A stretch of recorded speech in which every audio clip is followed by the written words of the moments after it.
Bordello Park takes centre stage today on Motors TV. The Irish Touring Car Series, the Ginetta Juniors and rounds 4 and 5 of the Global Series come your way in an all-Ireland motor racing extravaganza.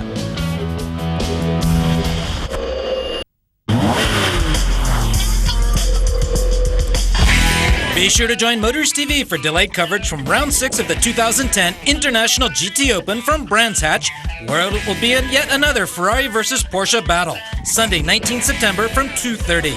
Followed by flag-to-flag coverage of Race 2 beginning at 3:30, where Alvaro Barba and Pierre Caffer will continue their battle with rivals Richard Leitz and Gianluca Roda for top honors in the International GT Open.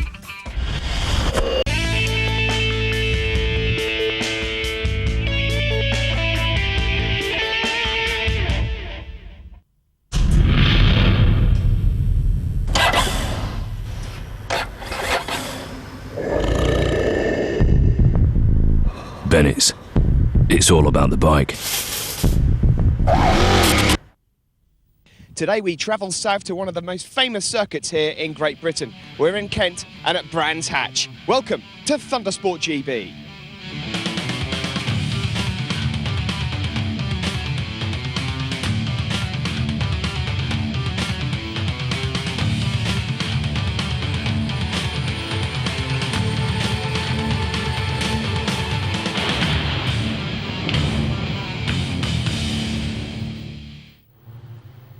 Yes, welcome indeed to Brands Hatch in Kent, one of the finest circuits in the world.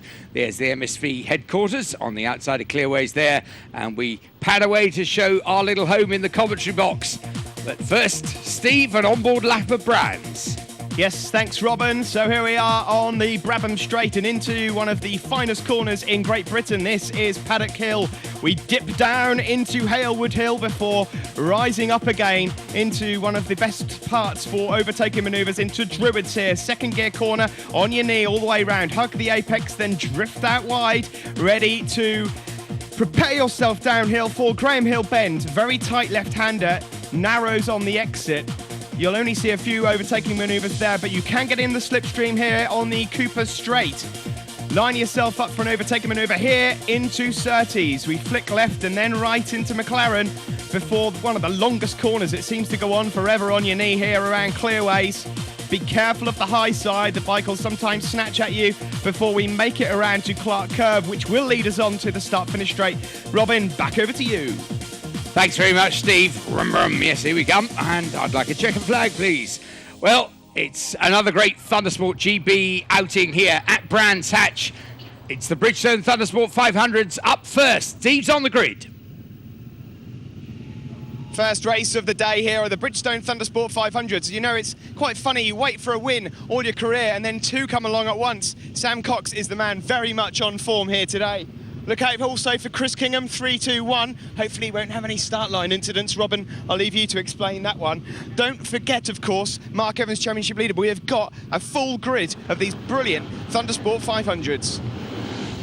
Yeah, thanks very much, Steve. There goes Sid trotting across the grass there. And it's go, go, go for the Bridgestone Thundersport 500s. Heads down into Paddock Hill Bend. What a fantastic shot there from the top of the Brabham Stewart Centre here at Brands, and into the dip, up Halewood Hill, under the bridge, into Druids for the first time, and there is young Sam Cox in the lead. You can see the rookie vest there, number 54, leads for the first time, down into Graham Hill Bend, this corner that was tightened up a decade or so ago now, and the blast along Cooper Straight into Surtees.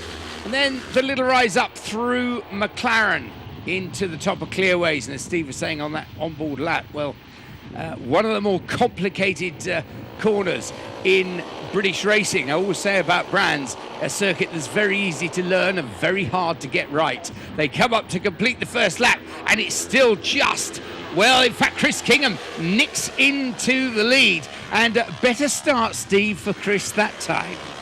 Yes, thanks for passing that over to me, Robin. Yeah, Chris unfortunately had a little bit of a mishap on the warm-up lap during a race in the wet here on the Saturday. Unfortunately falling off before it even started. And speaking of falling off, we've got a faller there.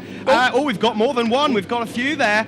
and Druids taking its first casualties of the day, and let's hope everyone's okay there. We've got red flags. Yep, I think one of the riders a little bit stunned there as he went down, but all off for quick checks in the medical centre, but 3 riders missing from the grid there. So we go for a second start, and once again, young Sam Cox there on the outside, just pulling across, can't quite defend his pole position advantage into paddock for the first time. But the chase is on. Mark Evans, championship points leader, 161, into the lead this time from Sam Cox. Yeah, we've got oil down there from the crash just a minute ago. We've lost quite a few championship contenders in this class here at Brands. It really has bitten quite a few of the riders. However, it's not bitten championship leader Mark Evans, number 161. Nor has it bitten Sam Cox or Chris Kingham. Well, apart from the warm-up lap, obviously. A good ride there we can see from number 9, which was Kevin Jones. And also we see there 16, Craig Jeff. And a good start too from Jordan Watling, who over the last couple of events has seemed to have come back to form. So keep your eyes out for 95, Jordan Watling, as the leaders cross the line once again down into paddock, and Sam Cox having a look there down the inside of the infamous Paddock Hill bend, and just moving through back into the lead ahead of Mark Evans. There's Jordan Watling round the outside into Druids, and there are the 2 Jeffs, father and son. 18 is David Jeff, 16 is Craig Jeff. Yeah, Craig Jeff just going underneath David into Druids, where the oil is. There's Kev Jones, number 9, but it's still Sam Cox at the front. Sam has really come on, hasn't he, in these last few rounds, Robin? Yep, as you were saying earlier, it's just that confidence. The first win, and suddenly it seems like you can't stop. Lovely close-up stuff there as they come around Clearways down into Clark Curve and onto the Brabham Straight. I do like the fact, always have done, that Brands Hatch has all its twists, turns, straight bits and corners named after some of the greats in bike and car racing. I do get a bit fed up with some of these circuits that have turns 1, 2, 3 and 4. That really does take the soul out of the place. But Brands, here we come, down from Druids. There was never actually a rider or a driver called Fred Druid, but there we are. It was named after some stones that were allegedly found there. Don't think they're anything to do with the Druids either. But up the front of this, still Sam Cox into McLaren. Once again, Mark Evans, 161. Now he's leading the championship points. His closest competitor is Chris Kingham in terms of the championship points. And 3-2-1, Chris Kingham. You have to keep your eye out for him, because after a couple of mishaps yesterday, there we see number 59, Seth Curry, just having to sort that one out. He's out of this one. Yeah, Chris Kingham, after his mishaps yesterday, playing catch-up, and it really is falling into... Oh, there, Mark Evans taking a big look over the shoulder, and look who he's looking at. Chris Kingham's worked his way through the grid, and he's sat right behind Mark at the moment. Yeah, but Mark's not silly. For a few rounds now, Mark Evans has been collecting up the points. He's not done anything too silly, but he's just collected enough to cement his position at the top of the standings at the moment. Sam Cox, meanwhile, number 54, currently being chased by Jordan Watling. Well, these two have been racking up the points. And here comes Jordan Watling having a look up the inside into Paddock Hill. He's going to make it stick as well. That's the great line, great overtaking manoeuvre from Jordan Watling. Yeah, but these two have really lifted themselves up, and I think they're about 3rd or 4th now in the championship, so good stuff. Jordan Watling with just set a new fastest lap of the race as well. That's been swapping turn and turn about, but at the moment it's in the hands of Jordan Watling, number 95 there, coming through Graham Hill bend. But Sam Cox, good exit from Graham Hill, and he's got the line. If he can hold that down into Surtees, he does. Just flicks across there, and look at that, Jordan Watling just washing out, going into Surtees, and Mark Evans nicking through. And so Jordan goes in 2 corners from 1st to 3rd, and Chris Kingham watching brief in 4th place, but again a fastest lap from him that time, just closing on those 3 leaders. He is, and it's almost as if Mark Evans heard you, because he's got himself out of the slipstream. He thought he'd got the lead, but Jordan Watling's gone from 3rd to 1st. Great stuff from Jordan again. Yep, and taking care too not to run too wide on the exit of paddock. That is a favourite, unfortunately. Some people go there far too hot and just drift wide and end up on the beach. But Jordan Watling, well, let's see if he can hang on to this. Surtees was his undoing last time, but at the moment, leading well out of Graham Hill Bend, then Cox, then there we see Mark Evans, and look at Chris Kingham in fourth.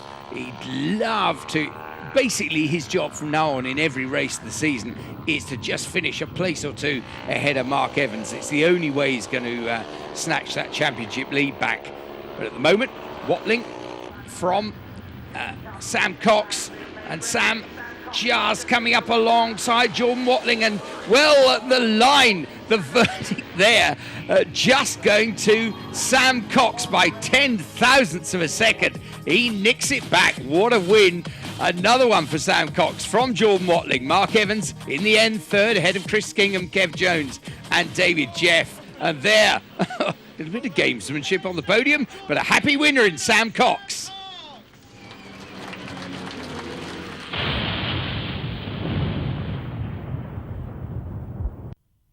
Venice. It's all about the bike.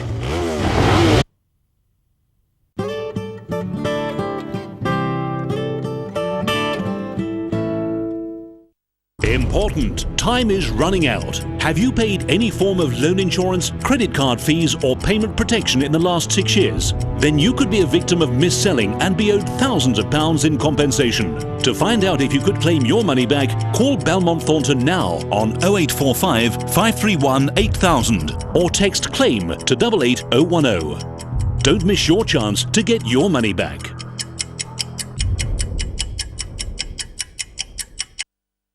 Sky Broadband is here.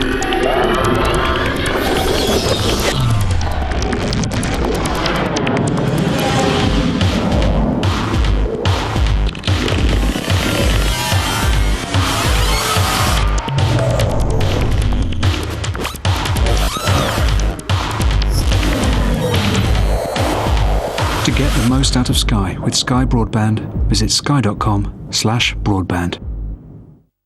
With AutoTrader now on your mobile, we're with you wherever you're looking for a car. So it's even easier to check the information you need. £5,500 and she's yours.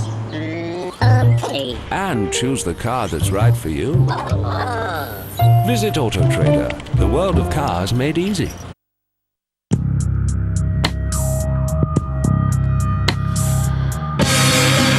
Boss Bottle Night, the new fragrance for men.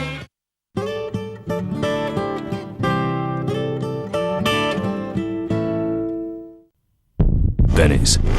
It's all about the bike.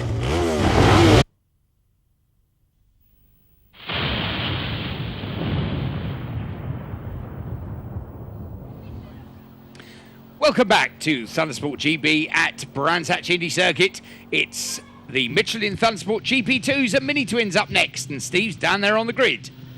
Alex Hutchinson is on pole position for the Michelin GP2 race, including the Mini Twins, and championship leader's been looking in great form so far here at Brands Hatch. Alex Heaton here, 1-1-1. You can never count him out on the night road racing Ducati. And then you've got Connor Tagg. He's looking as smooth as you like round here. Don't forget 119, Jamie Morris, local rider on his Mini Twin. Thanks very much, Steve. Yes, Jamie. Yes, we can see you. Yeah, absolutely, Jamie. Now, try and get a good start as well.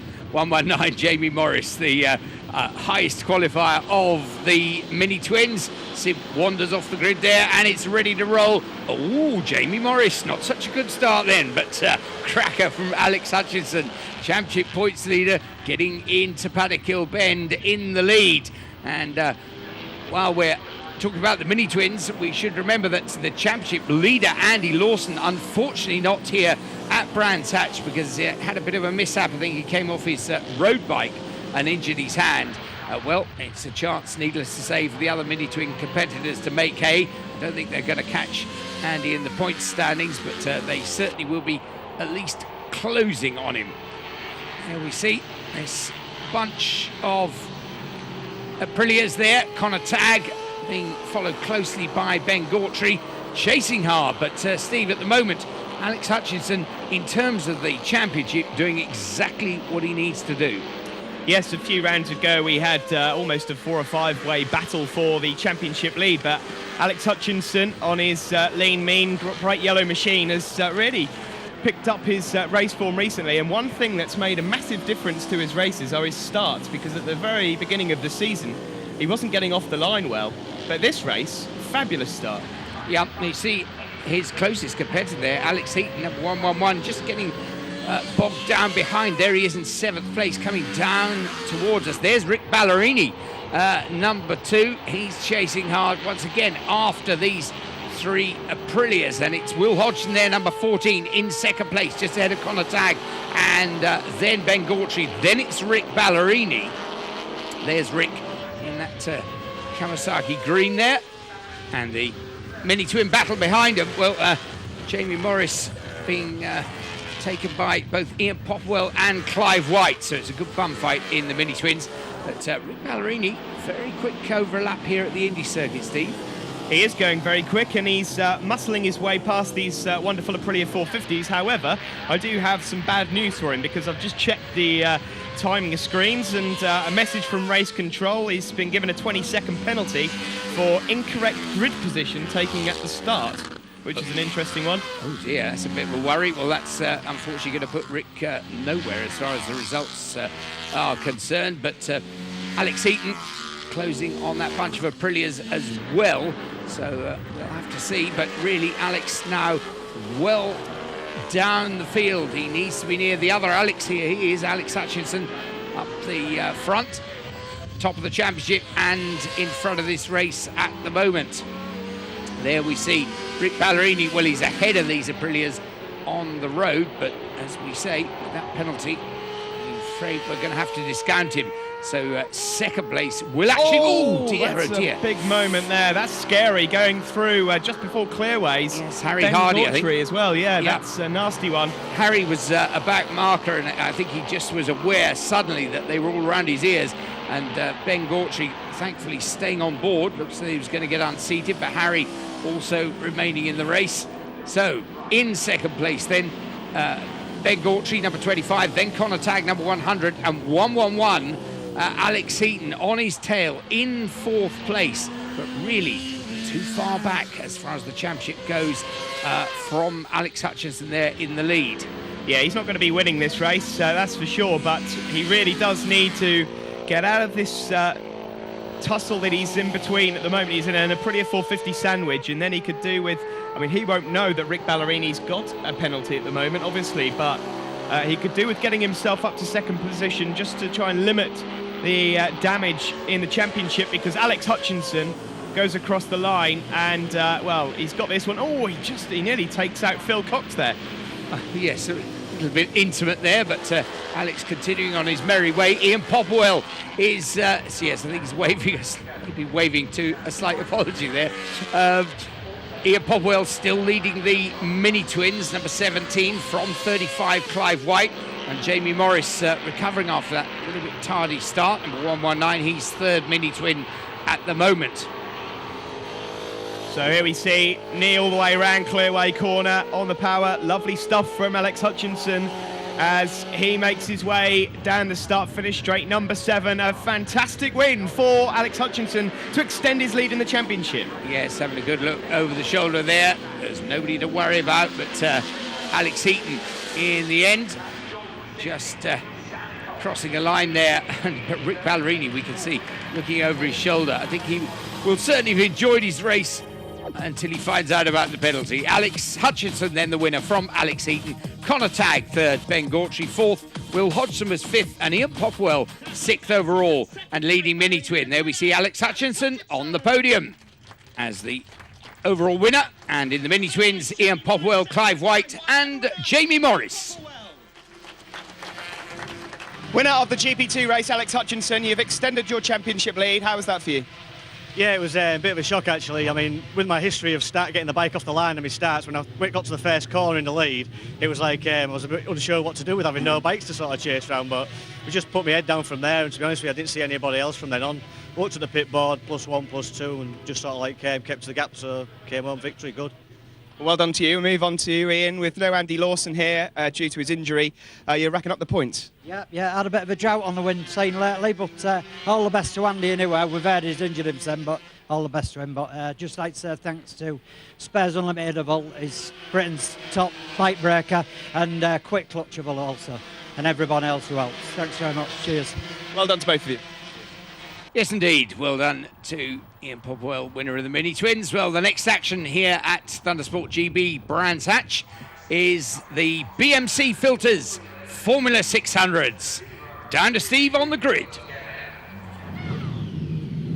Psyching himself up for the BMC Filters Formula 600, Seb Bulpin on a stock machine looking to take the win. But look out, 175, Mike Price is back to his best form again here in this race. Also look out for Alan Tanton closing in on the championship. Best wishes to Adam Oliver though, he came off yesterday. It looks like he's broken his leg.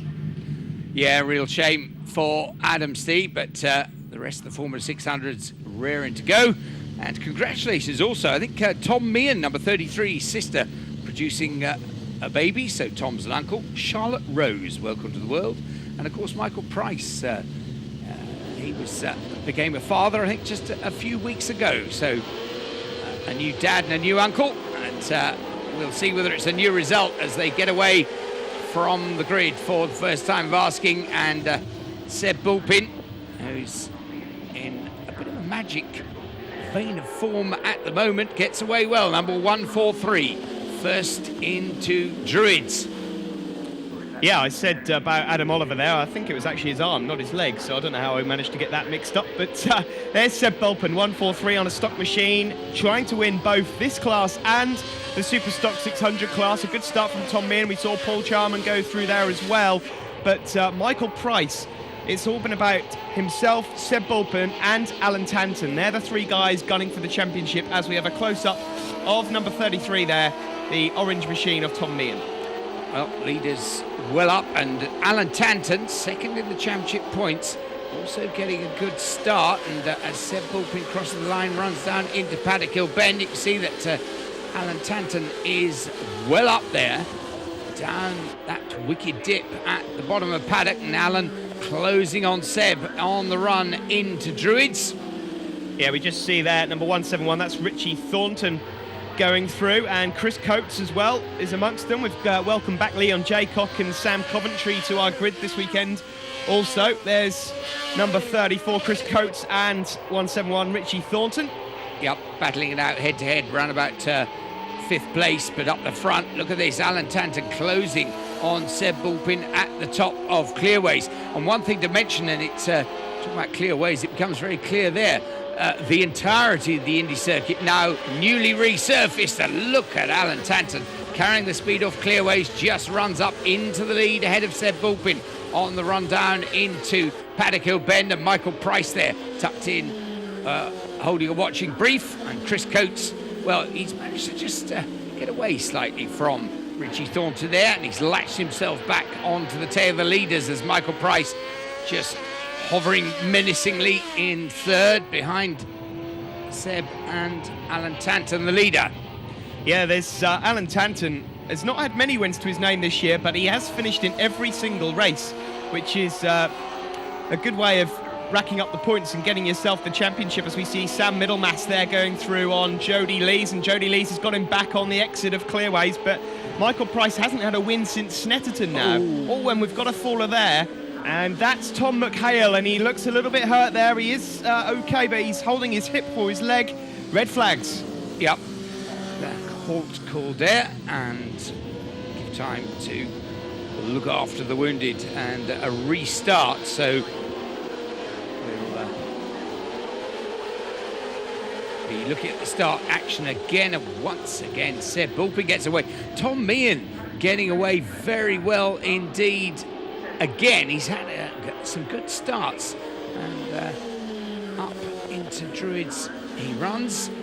Yeah, Tom made a good impression in that first part. This, of course, a two-part race now on aggregate overall. The first part will now be added on to the second part, so it might be a bit confusing to a few of you on screen. There's Leon Jaycock, number 55, currently ahead of Tom Meehan in the race, but wouldn't necessarily be ahead of him overall. So we'll try and keep track of that. One thing I can tell you is, with Alan Tanton, Seb Bulpin and Michael Price having been so close in part one of the race, Alan Tanton wouldn't have to do an awful lot to win this race. All he has to do is stick to the back of Bulpin. Well, there, battle there. Chris Coates being followed by Tom Meehan, and with Liam Jaycock just tucked in behind. In fact, there's great battles all the way down through the field, but look at this, rejoining the battle at the front. It is Seb Bulpin in the lead, just, and Alan Tanton, who did the hard work in that earlier attempt to run the race, doing it again in second, but closing on Seb Bulpin, and very close as they come to the checkered flag. And has Alan Tanton done enough? Well, he's almost alongside as they cross the line and take the flag. And I think when the two results, the two halves of the race are put together, that could well be good news for Alan Tanton. But Seb Bulpin, well, he'll take that on the road. But overall, it will be a win for Alan Tanton from Seb Bulpin, Michael Price, Tom Meehan, Chris Coates and Liam Jaycock in 6th. So on the podium, a relieved and very happy Alan Tanton, adding to his championship points and taking a win. Winner of the Formula 600 race. Alan, that was a tough one because a two-part race. You never really knew where you were, but I take it just knowing that you could hold on to Seb, you knew you had the victory, perhaps. Yeah, we knew what we had to do. We had nearly half a second, about 0.4 of a second in the first half of it. One round, I thought it was safest place to be, sit behind Seb, follow him home and see what we have to do. You know, I didn't want to get in front and Seb put a move back on me, so I ended up losing ground. So, yeah, just dug in there, could get a good drive on the run out onto the start-finish straight, and you know, a bit more power, and it helped me by. And good points for the championship. Yeah, it brings it closer. Seb's catching, well, caught me yesterday a little bit. I'm catching Michael a bit, so there's the three of us now. Well done to you. We'll see you in race 2. Excellent, thank you. Cheers. Great stuff, Mr. Tanton. Right, we'll be back after a short break with the LMB Street Fighters from Brands Hatch.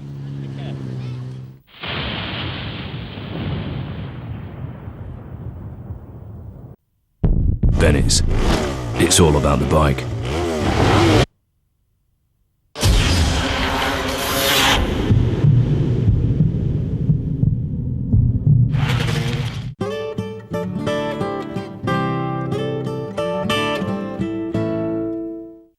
With Auto Trader now on your mobile, we're with you wherever you're looking for a car. So it's even easier to check the information you need. £5,500 and she's yours. Okay. And choose the car that's right for you. Visit Auto Trader, the world of cars made easy.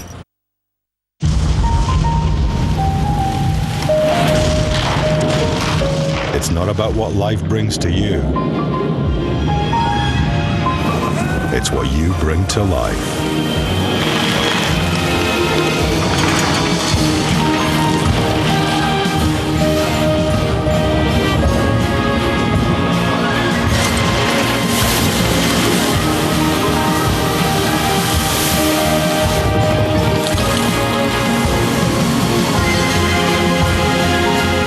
You don't just pour a Guinness, you bring it to life.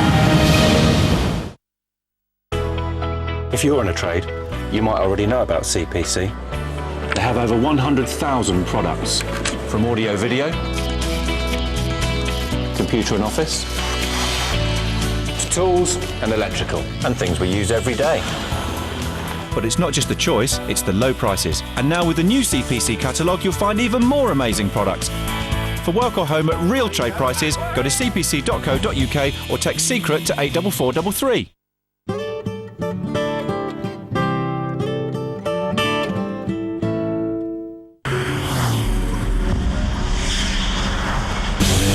Been a season to remember in American motocross, and it all comes to a thrilling end with the season finale for the Open and Lights categories from the Parla Raceway in Irvine, California, Tuesday, September the 21st from 7:05 on Motors.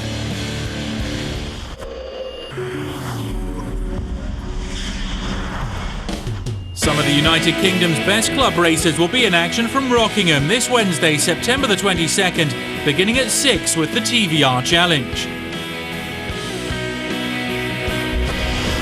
That's followed at 7:05 with round 8 of one of the most popular amateur motor racing series, the MX5 Racing Championship.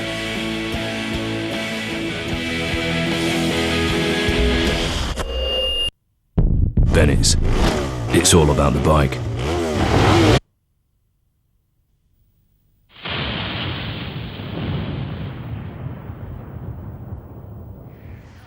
Welcome back to Thundersport GB at Brands Hatch. It's the Street Fighters next. LMB Street Fighters classes A, B and C. Steve's on the grid waiting for him. We do love a nice green spotted helmet. Jamie Wilkins' pole. Can anyone stop him so far this season? It's not looking like it. There we go. Messed up the hair. Thanks for that, Jamie. I'll get him back for that.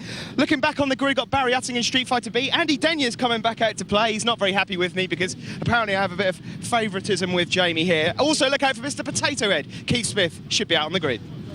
Yes, there he is.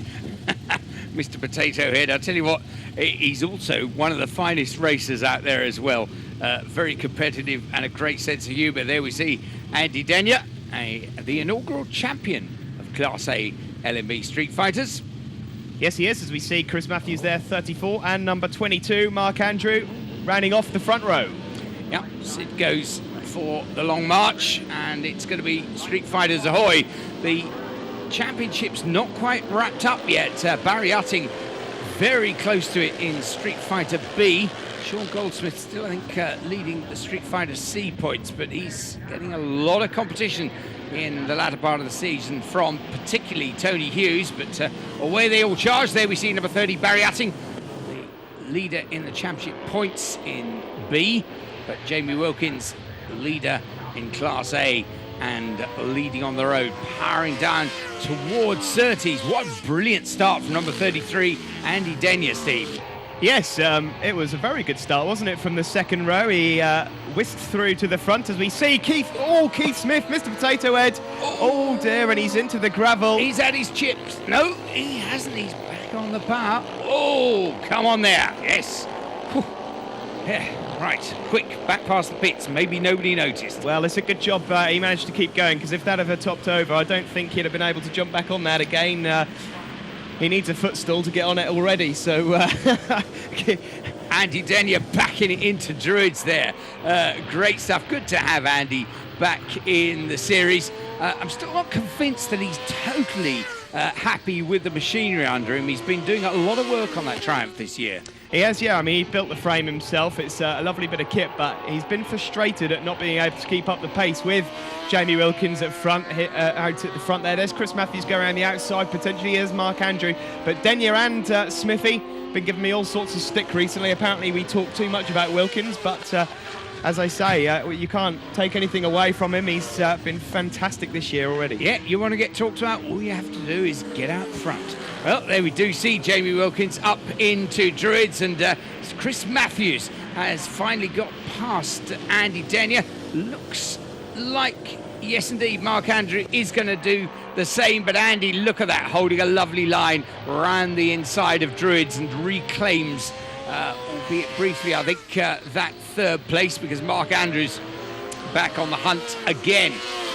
At the moment, Street Fighter B leader at the moment, Barry Utting, number 30, not far off winning that championship. And further back, Street Fighter C, Sean Goldsmith seems to have picked himself up as we see Rob Garland go through. There's Lee Hardy. He'd like to say a big thanks to RAF Reserves and all his sponsors this year. He's been on his backside far too many times, he's told me.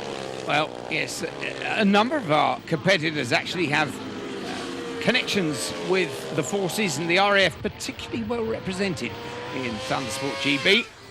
But, at this race at the front, Jamie Wilkins and Chris Matthews pulling away and leaving this wonderful battle between Andy Denya, who's still keeping Mark Andrew at bay at the moment for third and fourth in Street Fighter A and overall. Yeah, we see some of the Street Fighter C's going through there, the Supermoto machines, as Wilkins goes around the outside of Mark Lum to tick off another lap. There's Matthews doing everything he can. He's second in the championship at the moment, and Andrew's going to have another look up the inside. Oh, he makes it. He's going to run wide again, but does he get it this time? He does. He shuts the door on Denya and maintains third position. As we see number 46 there, that's James Flood going through. There's Mark Lum again, just about to be lapped by Matthews. And number 45, Andrew Castle. Jamie Wilkins, just a long look over the shoulder there, but away and clear at the front of this.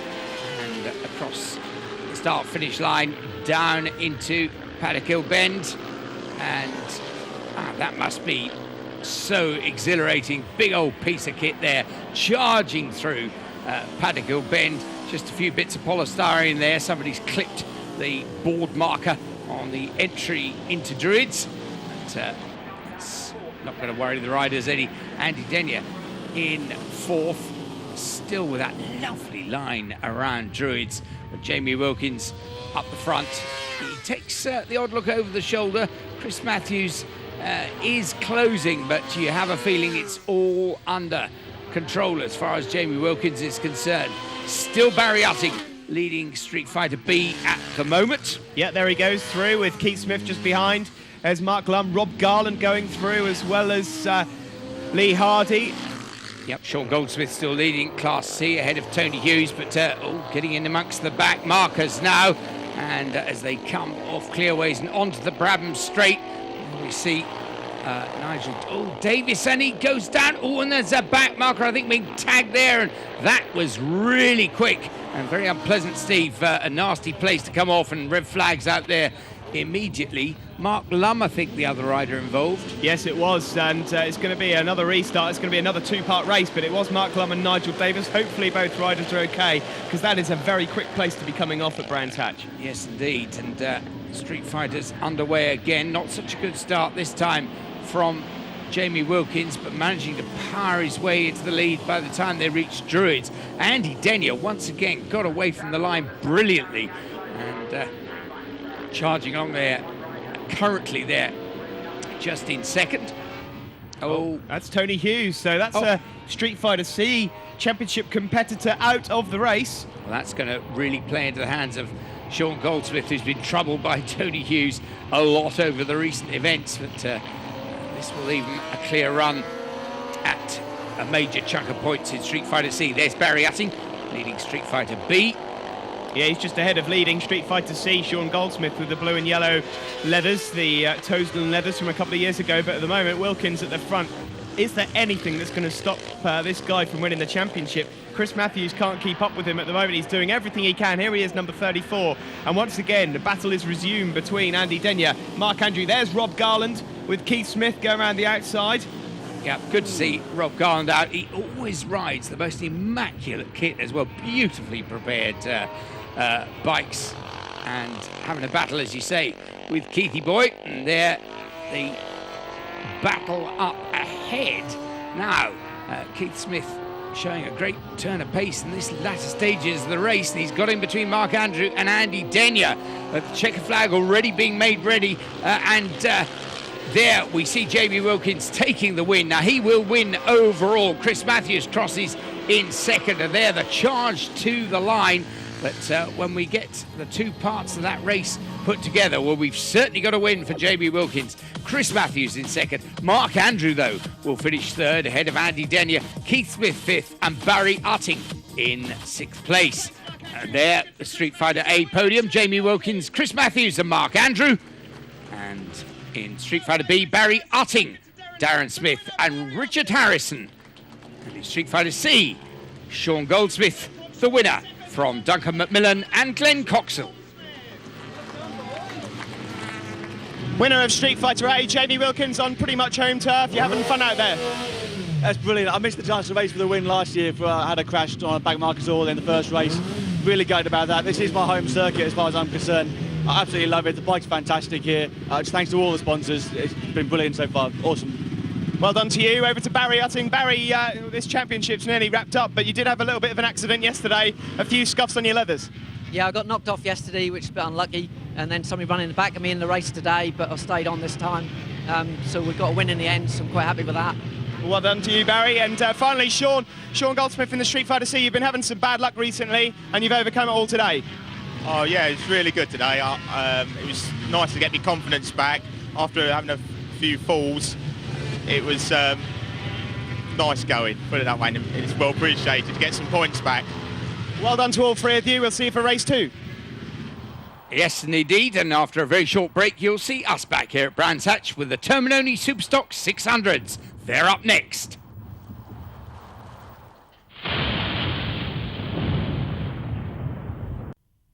Venice. It's all about the bike.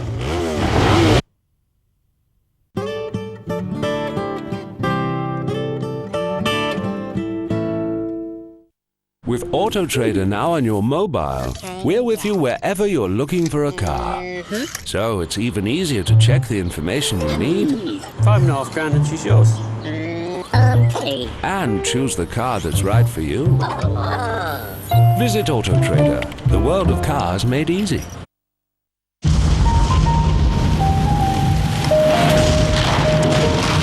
It's not about what life brings to you. It's what you bring to life.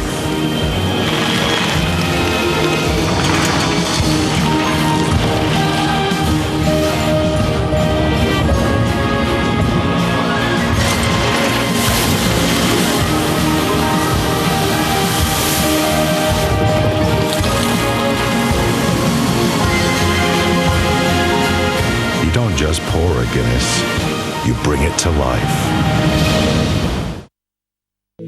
With digital TV from BT, you only pay for what you want. BT Vision gives you Freeview as standard and more hours of TV on demand than Sky or Virgin. From the latest blockbusters such as The Bounty Hunter to complete TV box sets like Cougar Town and kids' favourites such as Phineas and Ferb. And now, sports fans can also get an amazing deal on Sky Sports 1 and Sky Sports 2. BT Vision. Pay for the TV you want, not the channels you don't.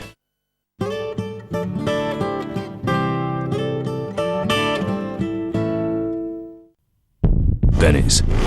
It's all about the bike.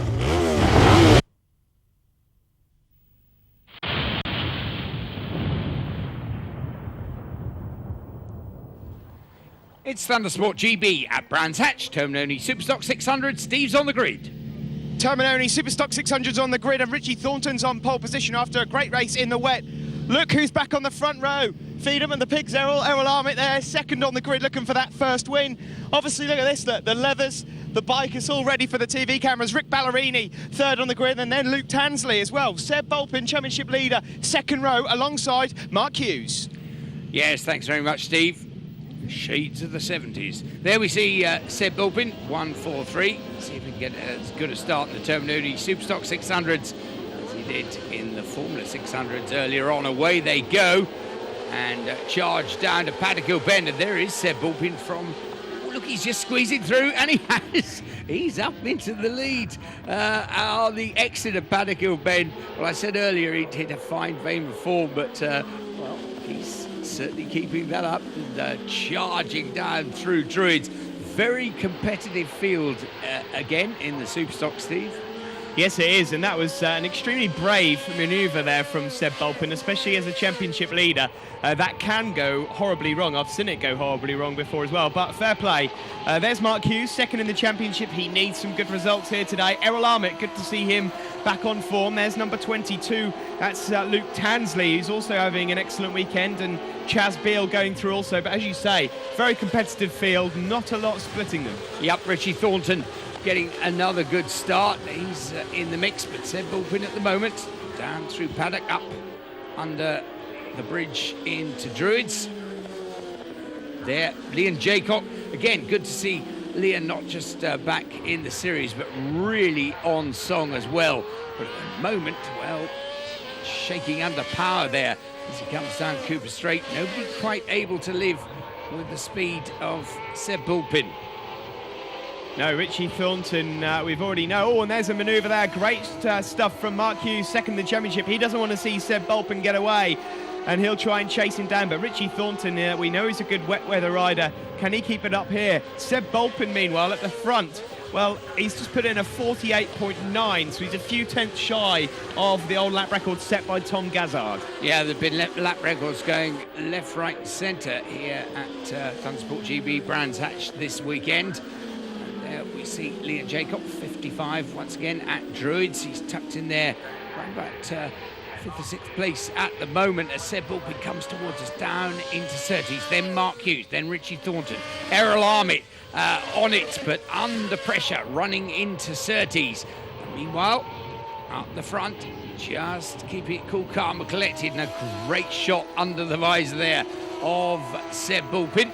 There we see Nick Anderson just underneath Leon Jaycock as they go around clearways at Leon Jaycock. Looks like he may just have the drive as we see Seb Bulpin again clearing off into the distance here, race 1. And he lost a few points on the Saturday here, but he seems to be doing everything right here in the dry. Yes, we've got certainly the better weather conditions today. And Leon Jaycock right in the mix. One of a large bunch of young riders, very talented young riders in this Terminoni Superstock 600 field. But at the moment, Mark Hughes rattling up the curbs there in second place, just desperate to reel in Seb Bulpin. Sam Middlemas, we should mention, didn't get away such a good start, but had a brilliant pole position. Great qualifying from Sam. Yeah, he's good round here in the dry, but in fairness, most of the top 15 are all into the sub-50s, and that really is some going on Superstock 600 bikes. Good to see. It's all about getting in the 48s, though, if you want to catch up with Seb Bulpin here. Championship leader, 143, makes his way into Druids, and we've lost... Where's number 8 gone? We've lost Mark Hughes, Robin. Yep, it is... well, there we see Marshall's actually just legging it up at Druids, but Leon Jaycock up into second place, and there's riders looking over their shoulder there. Seb Bulpin doing a little bit of lapping. So we've lost number 8, Mark Hughes, second in the championship. The rider from Manchester, that's a big dent to his championship hopes. We see Leon Jaycock there, just going past Greg Scanlon, and Richie Thornton doing his best to follow. So this is a massive plus for Bulpin. Oh, down goes another rider there. That's James Johnston. Just tipping off. He's up and okay, but the checker flag out. And another excellent result for 143 Seb Bulpin. And Leon Jaycock, an extremely happy second place. And well deserved as well. Ahead of Richie Thornton, he was third. Sam Middlemas fourth. Sam Coventry fifth. And Luke Tansey, a superb sixth place on that Kawasaki. So Seb Bulpin, very happy with the win from Leon Jaycock and Richie Thornton. Great stuff there from the Terminoni Superstock 600s. At, quite a high wind here at Brands, but it's keeping those clouds on the move. We've got Thundersport GP1s on the grid with Steve. It's time for the Bike Sport News GP1 race, and we've got a new front row. Pete Woodall here, an up 75. Fantastic in the wet yesterday. Can he do the same in the dry? Lee Cutts Bland is second on the grid. Then we've got Neil Gregory and a beautiful pink bike owned by Kelvin Riley rounding off the front row. Championship leader Phil Crowe is on the second row, and also defending champion Peter Baker. Yes, thanks very much, Steve. Great head-to-head in prospect between the two of them, whatever happens. And, of course, unusually, they're not at the front. There we see Peter, there we see Phil. Nice thumbs up from Crowe at Sid, pointing the way down towards Paddock Hill Bend. That's the way to do it, he says. Gets out of the way. Oh, my goodness me, what was that? A rather approximate effort at a start there. Oh, dear. A bit of a shocker for Kelvin Riley, and a bit of a shock there for Lee Cutts Bland, who was leading into Paddock Hill Bend, but Peter Baker round the outside, causing him to do a bit of a vicious sit-up, but Baker it is that shows at the front. Phil Crowe's making his way through the pack as well, but Baker at the moment, look at that, along Cooper Straight. Well, Lee Cutts Band still on board in second place. Yeah, keep an eye on the yellow and blue machine, number 71. That's your championship leader, Phil Crowe. Just behind 69, Neil Gregory. He's trying to go around the outside of Lee Cutts Bland into Clearways. Peter Baker has got some work to do. Look at that, Phil Crowe up the inside of the pair of them. Oh, and there's a crash there. And is that Alex Simon? Yes, it is indeed. And Alex, well, he's crawling away from there, but he'll soon be safely with the marshals. But he went down. It was a very quick off. Phil Crowe, yes, the gap just opened up, didn't it? Lee Cutts Bland and Neil Gregory just opening the door very wide at Clearways, and Phil Crowe does not need a second ask. So, championship contenders right at the front. Baker, Crowe, then Lee Cutts Band, Neil Gregory looking up the inside and trying to get his nose in there as well is Ashley Chivers, number 89, as Phil Crowe through Clearways. There we see that chasing bunch. Neil Gregory now ahead of Ash Chivers and Lee Cutts Bland in fifth. Yeah, more news from timing the screens. Unfortunately, Ash Chivers, number 89, has got a 10-second penalty added for a yellow flag infringement somewhere in the opening few laps. And a 10-second penalty has been added to Kelvin Riley, number 10, on the pink, white and black machine, as suspected, I would have said so, looking at the very start of the race. There's Ash Chivers there. He will probably be unaware of his 10-second penalty. There's Neil Gregory, who's been having some fun on the podium recently. Chasing hard there. Yeah, he's shown really well, particularly over the last 4 or 5 events. He just needs to get a decent start, you feel, to a season.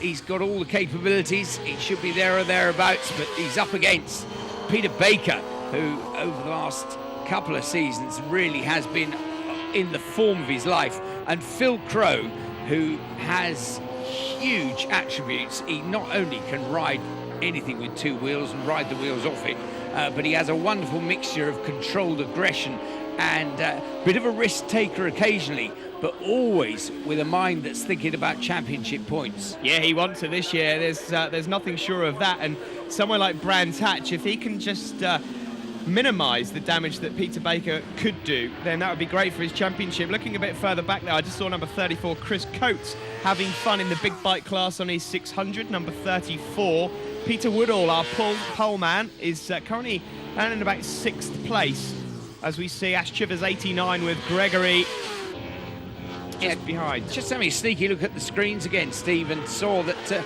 in the Super Twins, Kelvin Riley, well, he's got that 10-second penalty, but he's well up. Lee Reevely and Duncan Gibson, Scott Adam fighting over the Super Twins points. But Kelvin Riley, if he keeps up the pace, could nullify that penalty and still win the Super Twins. So we'll keep an eye on his progress as Peter Baker leads down through Graham Hill Bend. Yeah, Kelvin Riley's a very experienced rider. We've got Ash Chivers' arm up there. It looks like he's about to pull in, but Riley, no shortage of experience around Brands Hatch. He knows his way round. There's Baker. This has been a phenomenal ride as he goes around the outside of Scott Adam, a Super Twin rider. Yeah, Peter Baker, he rides some lovely machinery, immaculately prepared bikes, but as we always say, they make the best bike out there. They've still got to be ridden home, and Peter Baker does take the checkered flag. A lovely win for him from Phil Crowe. And, yep, congratulations there between the two guys. And Kelvin O'Reilly, well, stonking times the last few laps. He will pick up the Super Twin win. So Baker from Crowe. Neil Gregory was 3rd, Lee Cutsbland 4th, Chris Coates 5th, and Peter Woodall an excellent 6th place. And there we see Peter Baker, Phil Crowe and Neil Gregory on the podium. And in the Super Twins, Kelvin O'Reilly took the win from Lee Reevely and Duncan Gibson. Winner of the GP1 race overall, Peter Baker. Great race win for you there. Yeah, oh yeah, I mean the bike's working fantastically. Kept an eye on the pit boards. Needed a bit of a good start from the 2nd row, hit the front, just smooth and tidy. Well done to you and the Morello Roofing Suzuki team. We'll move over to Kelvin Riley. Kelvin, welcome to Thundersport GB, first and foremost. Explain the pink bike situation. Well, funny you say that. It's an old colour scheme for my dad. So my dad used to run a pink and black bike back in the 80s and 90s. I haven't raced for over a year, so we thought, hang on, look, we run a bike shop. We was known for running a pink bike, so let's bring the pink out. It hasn't been out on track since 95, a pink bike, so it stands out. You know, people take notice. That's it. And have you enjoyed yourself so far this weekend? I have, yeah. The club's been really great. You know, I've never ridden a Thundersport before. It's had a fantastic time. Everyone's been great. The competitors have been good. Even though I got a 10-second penalty there, I weren't quite, you know. But hey, it's great racing. Love it. Well done to you. Thank you. Thank you very much. There's Shaq giving riding lessons. We'll take a quick break and we'll be back with the Bridgestone Thundersport 500s.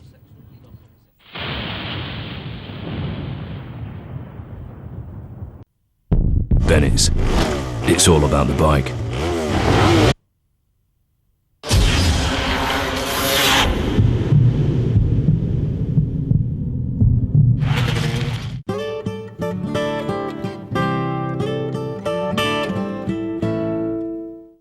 Sky Broadband is here.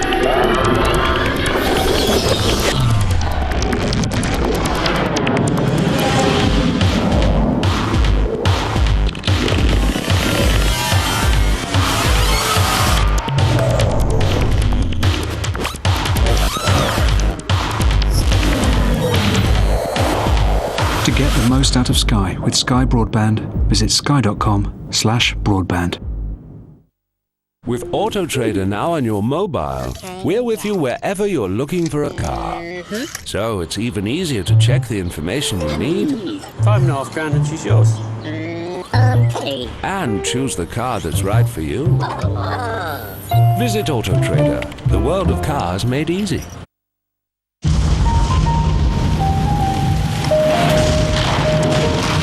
It's not about what life brings to you. It's what you bring to life.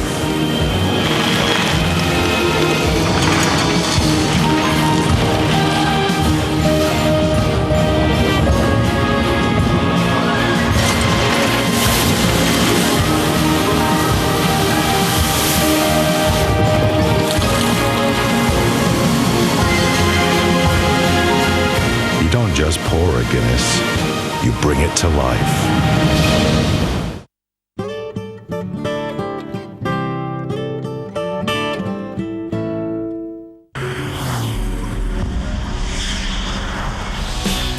All-wheel drive cars of all sizes and displacements will be in action tonight on Motors TV.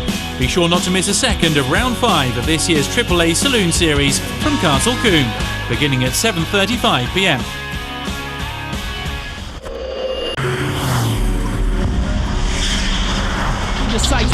Picturesque Phillip Island is the next stop in the ongoing James Courtney-Jamie Wynn Cup title battle in Australia's Premier Division, the V8 Supercars. Don't miss a minute of the action from round 9, Sunday, September the 19th from 12:30. Venice. It's all about the bike.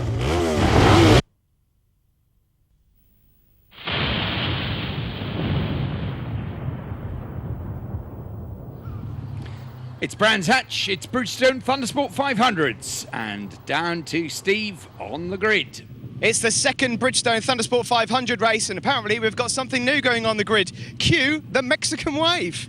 Ah, yes, Mexican waves. Yeah, it's the sort of thing I find never really works very well. Oh, well, yes, that's consistent. That didn't work either. And Sam Cox there on pole position. Picked up a win at Cabo Park for the first time. And one here already at Brands Hatch, and gets away well at the start of this second Bridgestone Thundersport 500 race. Steve, the 500s, an incredibly popular series, not just with spectators, but the riders absolutely love it as well. A lot of riders have been in this sport a good number of years, finding a happy home in amongst this bunch, but it's good that there's a sprinkling of real youngsters in with them as well. Sam Cox being one of those. Yeah, and let's hope their racing's better than their Mexican waves. That was a pretty poor attempt as Sam Cox goes through there with Mark Evans just getting in the tow. Oh, and that's two riders there, probably practicing their Mexican waves going into Druids because they're both off, and that's Sam Banda, one of them. Yeah, Chris Ponce is the other, and they are clear of the circuit. Marshall's doing their usual sterling work all around the circuit, but that was up at the hairpin, of course. Mark Evans, championship points leader, though. A wide line around the outside of Clearways, but just carrying him ahead of Sam Cox as they run to the line. Now look at Jordan Watling, number 95, tucked in there in third place. Another good first lap for him here at Brands Hatch. Good start and a good chase. Yeah, Chris Kingham is just tucked in behind as well. So 161 championship leader leads from Sam Cox. There's number 95, Jordan Watling, and there we see number 5, that's Daryl Harrison, and 16, Craig Dreff going through as well. Yeah, Daryl Harrison, keep an eye on his progress. He's the new lap record holder for Bridgestone Thundersport 500s here on the Indy circuit at Brands. There he is, head down, chasing hard. And there's the entire Jeff family. Well, the onboard race bikes. Anyway, really trying to get around his neck, but the leaders up into Clearways. Evans, Cox, then Chris Kingham, just nicking ahead of Jordan Watling. There we see Craig Jeff once more going around Clearways, and well, it looks like Sam Cox may have got a good drive out of Clearways. He does, but is he going to be later on the brakes into Paddock Hill? It looks like he is. He's going to make it stick as well. So Cox moves back into the lead. Yep. Looks like Mark Evans there, just slightly caught in two minds as to whether to keep it narrow and dive down the inside, but always having to remember very important at this stage of the season in particular, about those championship points. He's leading a championship and he really doesn't want to get involved in anything silly. So he just has to take that extra care. Gets a good drive, though, out of Graham Hill Bend. Tries to run up the inside of Sam Cox on the run to Surtees, and he gets the line. Through he goes. Beautifully done by Mark Evans there, up into clearways. And there's Cox, Jordan Watling and Chris Kingham. These four, Steve, just breaking away at the front, but not getting away from each other. Very tight indeed in the top four. Yeah, I wouldn't want to put a bet on who's going to win this as Cox gets in the slipstream, pulls out again into Paddock Hill, and once more goes up the inside. So Mark Evans is going to have to be just a tad later on the brakes if he wants to prevent Cox from going up ahead a little bit further behind. A.D. Wilkinson is progressing through the field. He's back with us, number 2. He's up in the top 8. In fact, he's moved into 7th on that lap. Yes, it's funny, isn't it? A.D. moved across into Street Fighters and wanted to ride, I think, a machine with a little bit more power, but he's come back, as you say, to the 500s, and he's getting the best results and certainly having the best racing I think he's ever had in the series. He has, yeah, and he won't mind me saying he's got a bit of a weight disadvantage to the other riders as well, and yet he's still pushing it. There's number 5, Harrison. There's number 19, David Knight, and then there's Wilkinson, number 2, going through as well. So good stuff from AD. Yep, attacking Craig Jeff there. But, up the front, Sam Cox once more back into the lead. Mark Evans just sitting there in 2nd place. Jordan Watling has just been deprived of 3rd place, but he keeps sticking in. Every other lap seems to be a new fastest lap of the race, so he's certainly got the bit between his teeth this weekend at Brands Hatch. Cox, though, over the handlebars, number 54 in the lead. Evans 2nd, then Chris Kingham, who desperately needs now to get ahead of Mark Evans to keep his championship hopes alive. So Cox at the front, then Evans, then Chris Kingham, and in 4th place, Jordan Watling still. Yeah, here comes Chris Kingham then. He's going to get in the slipstream of Mark Evans that time around. There's Jeff Orcutt, number 62 there. And the one important thing here, I mean, if anyone wants to win this race, they need to get ahead of Sam Cox before Surtees. Darrell Harrison's pulled in. Oh, what a great shame for him. And we saw Kyle Wilkes there. He's fighting with Jeff Orcutt. Two of them been having a race-long battle. But look at this, Chris Kingham just nicks up into 2nd place ahead of Mark Evans. That is exactly what he needs for his championship situation. But, well, let's see if either of them can do anything about Sam Cox in the lead at the moment. They're in amongst some of the slower riders. Back markers could come into play before the end of this. Yeah, Jordan Watling just a couple of tenths shy at the moment of Mark Evans, so he needs to claw that back, but it may be too late now as they come around to lap Richard Walsh. Sam Cox is going to go across the line and is doing exceptionally well so far. There we see still A.D. Wilkinson chasing hard after Craig Jeff. And up front, Sam Cox just cannot break the toe. Chris Kingham getting just a little bit closer as they run up into Druids, and Mark Evans sitting on the shoulder of Chris Kingham.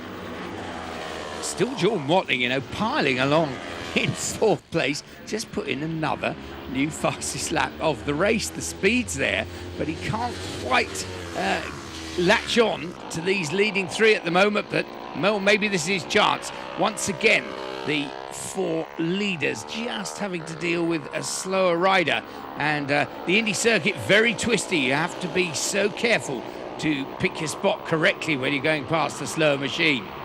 The checker flag out, and it's another excellent win for Sam Cox from Chris Kingham and Mark Evans, and Jordan Watling in 4th, setting the fastest lap of the race. Great performance from him, but what? How pleased is Sam Cox? Yes, he'll have every bit of that, and congratulations there from Chris Kingham, who did his best, just nicking it from Mark Evans there. So Cox the win, Kingham 2nd, Evans 3rd, Jordan Watling an excellent 4th, Craig Jeff finishing 5th, and A.D. Wilkinson a best ever finish in Bridgestone Thundersport 500s in the top 6. And there, Sam Cox on the podium in the middle with Chris Kingham and Mark Evans. And in the standings, Evans leads from Kingham, Cox is 3rd, Jim Lovell 4th, Gareth Robertson 5th, and Jordan Watling is 6th. Winner, Sam Cox. Fantastic race win. You can't stop it.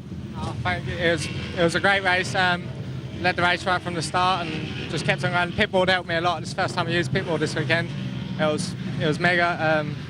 It was great. Thank you. We're just going to bring in Rob Ellesmere. Rob Ellesmere, you're almost the teacher to Sam Cox, the hero of Sam from an early age. This man's been following me since he's 11 years of age. Bless his cotton socks. I met him at a BSB meeting and he lives around the corner sort of thing. So he's been following me and it's now my time to follow him, isn't it? He's doing really, really well. On a Super Team bike, he was trying really hard, but he's too big for it. So it wasn't really doing him any justice. Bless his cotton socks for getting on a bigger bike and now he's doing really well. Bless. Well done to you, Sam. Great win. And Rob, we're going to see you back on the bike next year? Sounds fair to me, mate. You know. Sounds fair to me too. Up the apples and pears, cover your ears. There's Bella Ballerini. It's Thundersport GP2s and Mini Twins up next after the break.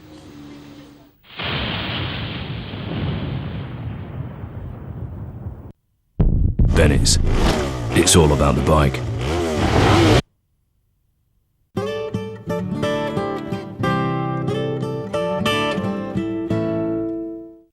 The Brickie allows us all to build brick and block walls. It couldn't be more efficient. With the Brickie templates, you just place in the mortar and scrape off the excess to get a precise 15mm mortar bed. So eliminating all that waste and mess previously encountered when building walls. If you have the desire to go out and do it, then you can achieve it, that's all. It empowers people. It's just quick and easy and simple. All the best inventions are always simple. Right now, you can get the complete Brickie set with Freemason's Mate, Pro Pointer, Marshall Trowel, and the legendary Build It DVD, all for just $29.99. But wait, now you can add Noel Marshall's new box set of do-it-yourself DVDs for only an extra £10. So don't miss out. Order from Brickie.com or by calling the number on screen. With the Brickie, you can build it.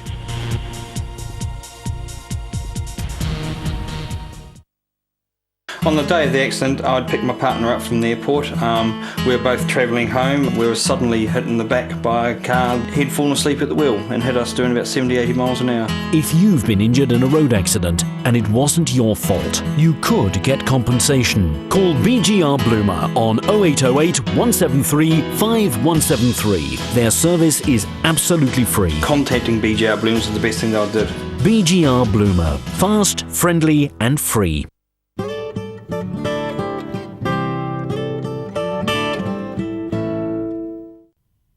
Bennett's. It's all about the bike.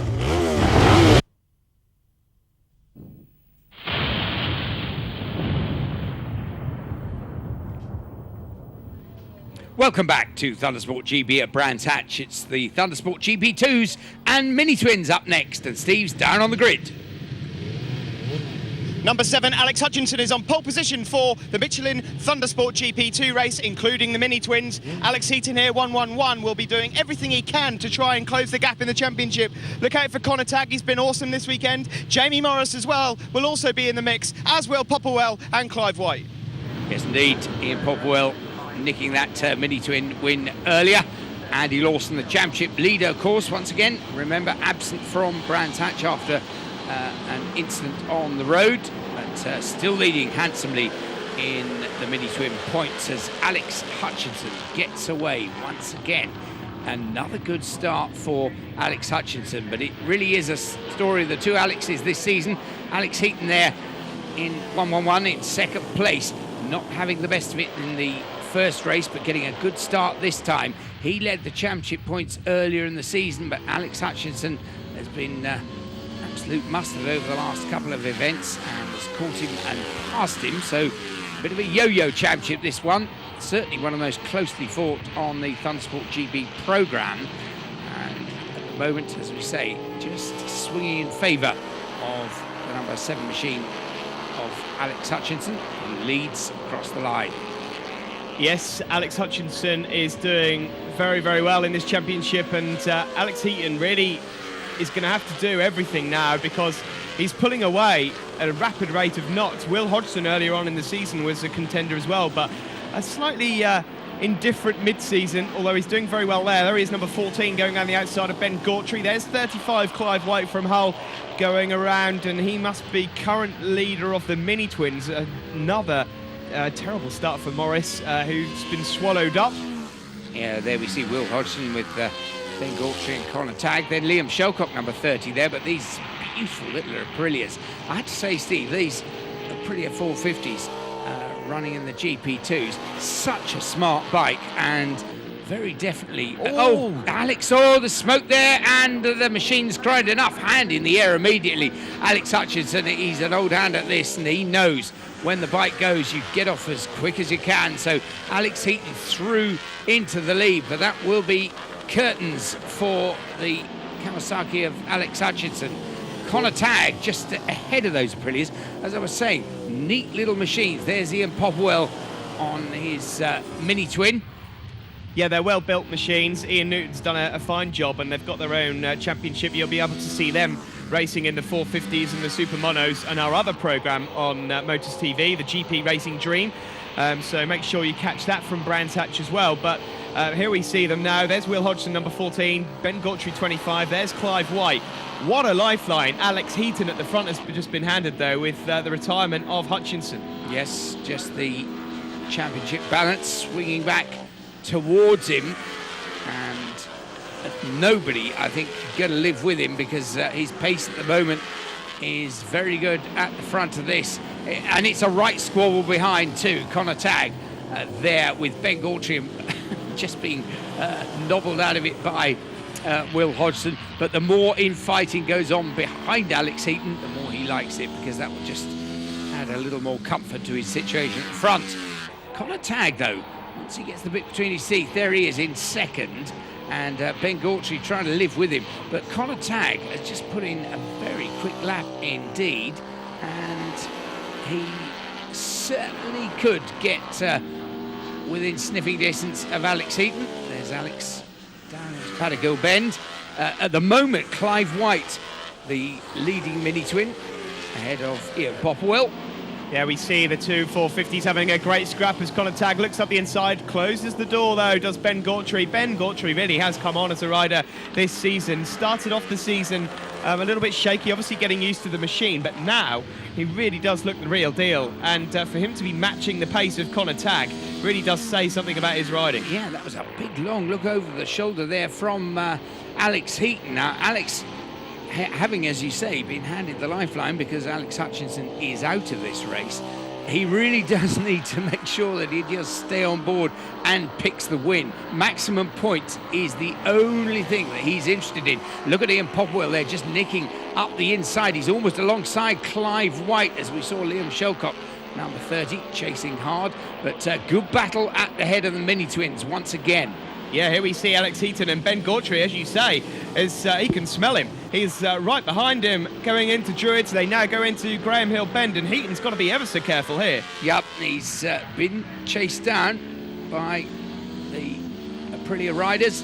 Connor Tagg there in third place, very determined indeed, but it's Ben Gautry who's really getting down to cases with Alex Heaton up the front. There's Alex and there's Ben, 1 and 2 on the road. Ian Popwell, by the way, I've just seen has nicked past Clive White for the mini-twin lead.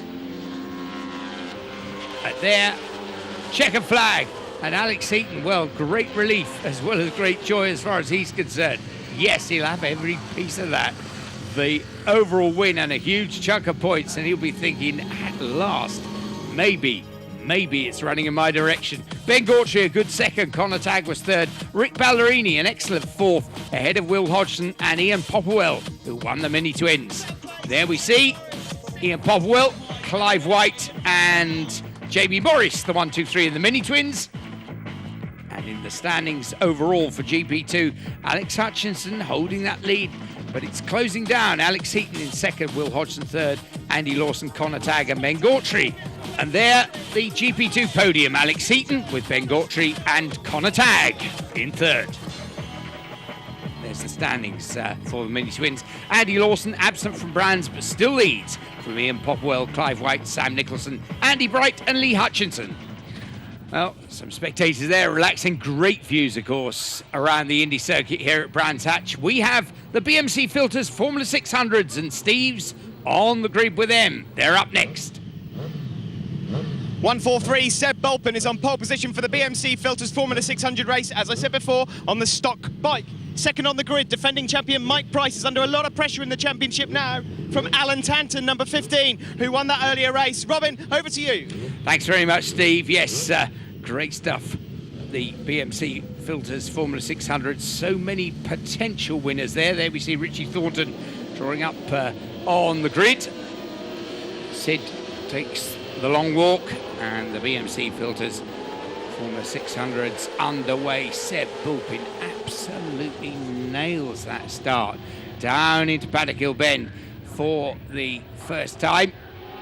Michael Price getting away well behind her. There's Alan Tanton on the outside, followed by Liam Jaycock. Tom Meehan well up there on that Dayglow number 33 machine as well, but Seb Bulpin down into Graham Hill Bend. Look how just a couple of corners. He's got a gap, and Ben Field there, number 14, a rookie this year, dumps it, walks away from the scene of the crime as the leaders come up through McLaren onto the top of Clearways, and Richie Thornton trying to run around the outside of Liam Jaycock, can't quite do it, being pursued closely by Tom Meehan there. But Seb Bulpin, Steve, been excellent all this season. Another brilliant start. Yeah, it was a wonderful start from Seb, and he's leading the Superstock 600 Championship, and with the recent results, I think he's got 5 podiums on the trot, including 3 wins in this class. So he's really put himself in the hunt for the BMC Filters Formula 600 Championship as well, as we see Jody Lees heading into Druids. I saw a little bit further back, number 25, Paul Maxfield. He's got a guest ride on Terz Johnson's bike. He'd like to say a big thanks to their team. Yes, Terz Jönsson, I think from the Faroe Islands, I think, but lives up by, I think, near Cabwell Park, known to one and all as Terry Johnson, because they can't pronounce his name. Tom Meehan there, number 33, followed by Jody Lees, chasing hard round Clearways, but this lot fighting in the pack up the front on his own at the moment. 143, Seb Bulpin down into Paddock. There you get a lovely shot of the glorious new tarmac that's been laid all the way around the Indy circuit here, and you can already see a few scratches and scrapes where people have been chucking it down the road. There we see Sam Coventry, Paul Charman and Aaron Hall going through Druids, but it's Seb at the moment that leads, number 143, flying in. He's just put in a brilliant lap, a 48.8, so he's not doing too badly. But he is being caught, I think, Robin. Yeah, I just watching the progress there of Alan Tanton. Michael Price all over his case, but Alan Tanton really has been very impressive all season. We said earlier, lying second in the championship points, and Michael Price really on his shoulder. That is a big battle. But of course, in a sense, if they could only work together, they might drag themselves up a little closer to Seb Bulpin at the moment. Seb in the lead. Michael Price ducking up the inside to have a look at Druids. There, Jody Lees just shy of that leading group. He'd love to get in amongst them. Certainly well capable of riding on their pace if he could get there. And there, look, Tanton and Price, well, maybe they are working together a little. Just closing in on Seb Bulpin. Yeah, well, I'm not so sure Alan Tanton's going to want to form a coalition with Price. He needs to nick as many points as possible off him. So he'll just want to try and get past Seb in order to get rid of Price, who is all over the back of him as they go out of Clearways and back onto the Brabham Straight.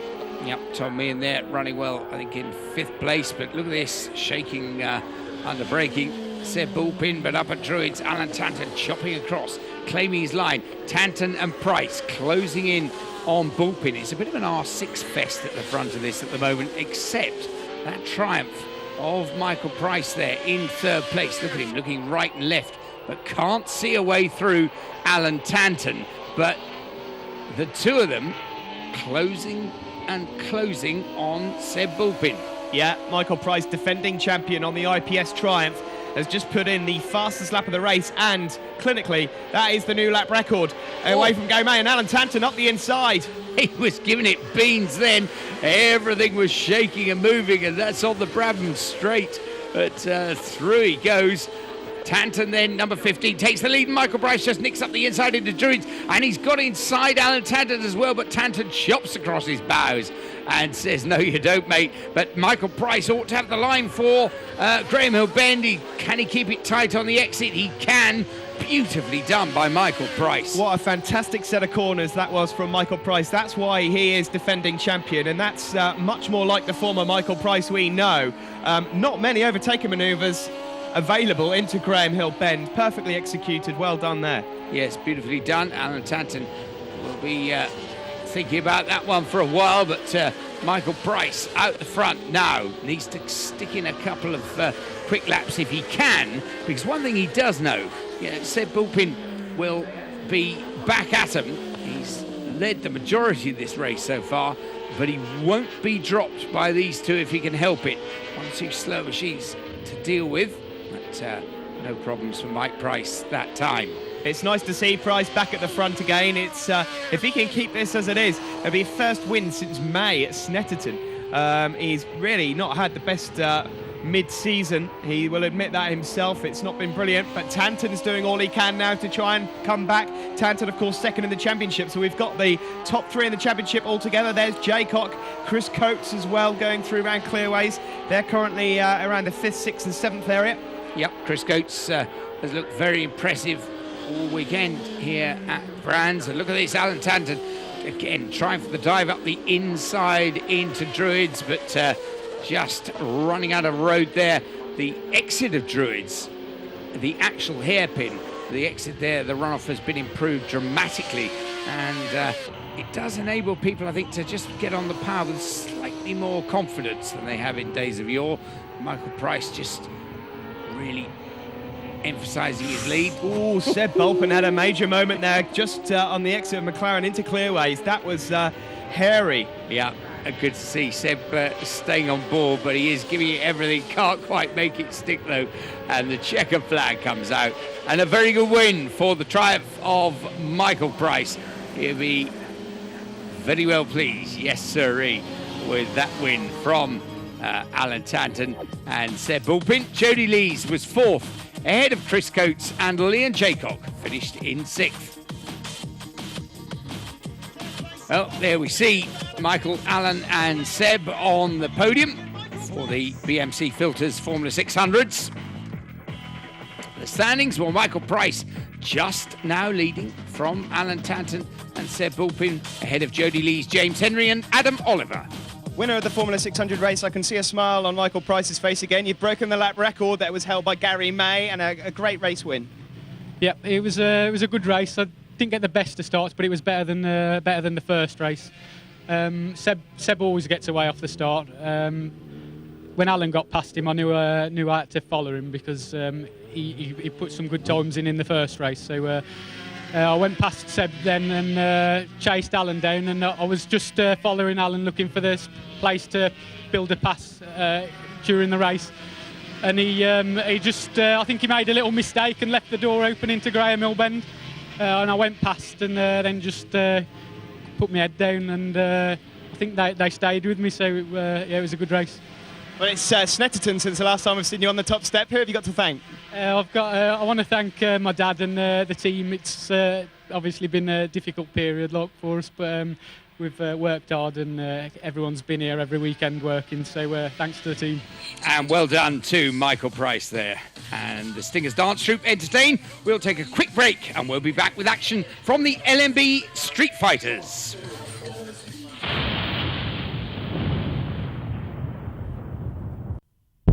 Bennett's. It's all about the bike.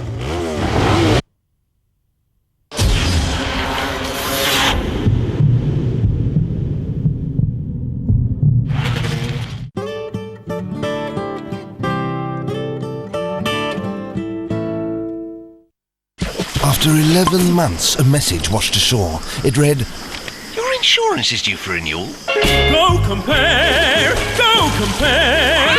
Golly gosh, preserve your dosh at Go Compare! They get you quotes, save you notes, Go Compare! Save a small pile, take just a short while, and you'll thank your style that you went to Go Compare! You'll be done by Friday! Go Compare! The chip on your windscreen could be the difference between your car passing its MOT and failing. Call Autoglass directly and we'll come to you. If you're fully comp, we can usually repair the screen for free and it won't affect your no claims bonus. Call the experts now or book online. Autoglass repair, Autoglass replace. This is Jenny and this is Leo. And, well, you can see the problem here, can't you? So I told them about Giacomo. Proper men's clothes in proper men's sizes. Everything you need from your top to your toes. There's 40 brands, loads in sizes just for Giacomo. And get this, there's 10% off your first order. Click on giacomo.co.uk or for the book, call free on 0800 197 0077. Gorgeous. The stirring sauce coats the pasta all over. Perfect partners, just like us. Dolmio stirring. When's your Dolmio day?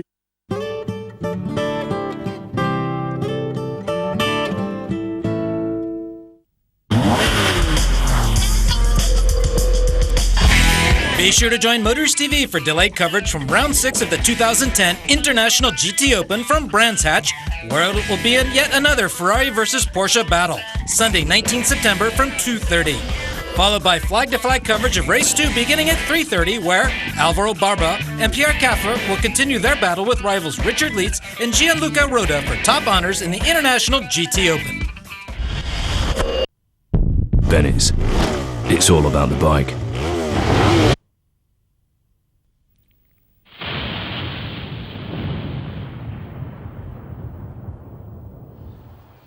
Welcome back to Brands Hatch. It's LMB Street Fighter time on the Thundersport GB. Bill, Steve's on the grid. Jamie Wilkins, the green spotted helmet, our version of the Stig, on pole position for the Street Fighter race here. Second on the grid, I can hear him whinging already. Cheeky chappy, Mr. Potato Head, number 40. How are you going to get on, Keith? I'm going to stuff him. And Chris Matthews, third on the grid, number 34, and Mark Andrew, plus all Street Fighter Bs and Cs. Over to you, Robin. Stuffing baked potatoes, eh? Well, there's Mark Andrew. He's sat there on the outside of that front row. But keep your eyes further back. Andy Denyer, look, second row of the grid. He's nailed the start so far, and he squeezes through again, and he's going to be second this time. But lovely start from that triumph of number 33, Andy Denyer. He's got a problem, it looks of things. The lights have gone out, I think, but oh yes, what a shame. Oh, Andy Denyer, a stonking start, but he realised, didn't he, Steve, he's a highly professional rider. He knew when that was not going to work, and the machine cried enough. Yep, so Keith Smith leads, number 40, Mr. Potato Head. He heads into Clearways corner here, number 40, Beautiful Aprilia. 2-0, just behind him, Jamie Wilkins, then Chris Matthews, then Mark Andrew, Barry Utting leading Street Fighter B, and then it's Lee Hardy with the Street Fighter C's there. Yeah, there we see Sean Goldsmith in the blue leathers just ahead of the red leathers of Tony Hughes. They've been battling race after race, and up the front, Jamie Wilkins just has the power to carry himself past into the lead, and Keith Smith momentarily devoted. There we see Chris Matthews and Mark Andrew, third and fourth. But, Smithy has had a few fastest laps, Steve, over the course of the last few seasons, and he certainly has the speed to live with Jamie Wilkins. He does, yeah. He's a quick rider. He's an ex-Supermoto rider, so he's not worried about the bike getting a bit slippy here and there, but he's just not quite got the out-and-out pace that Wilkins has got at the moment. They're both lapping very quickly, actually, but as we see, a couple of these Supermoto machines, that's Mick Everett there. Yep, Mick, who has picked up a few trophies this season already. But, Barry Utting, I think, running in around about 5th place at the moment, still the Street Fighter B leader, as he has been for most of the season. One of the most experienced riders out there, and having a great season, being supported as always by Penrith Motorcycles. There, Rob Garland. Rob, he's a great character to have about any paddock, and does have some fantastically turned out machinery to play with as well. Yeah, shame about the clothing. If you certainly won't miss him in the paddock with his usual pink mohawk and some questionable choice of clothes, but yeah, I'm all for that. At least you know where people are. Now, there, Mark Andrew just getting a little bottled up behind, I think that was Andy Castle there on the Street Fighter B Honda. There's see down to Casey's. Mark Andrew is another of the Street Fighter A competitors that's improving race by race, isn't he? He is, yeah. He's really come on strong towards this, mid-part, towards the end of the season. And it's good to see him up there. He did get into the habit of binning it quite a bit at the start of the season, but he's kicked that habit out. There's the Street Fighter C battle. Sean Goldsmith being chased by Tony Hughes. We saw Darren Smith going through there as well, number 50, who's just got himself a new sponsor. And all of these Supermoto bikes, there's number 2 going through. That's Colin Dunstan. Yeah, they're absolutely loving their battles in Street Fighter C. It's actually the biggest class, the best supported class, I should say, at the moment. It really has grown and grown. There's Wilkins up the front, though, with Keith Smith, very close company. Chris Matthews and Mark Andrew.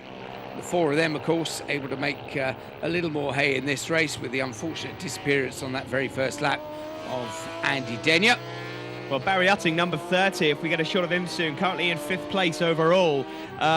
Here he is, right on song. I've got a funny feeling, Robin, he could well be claiming the championship in this race if he can keep it on the ice.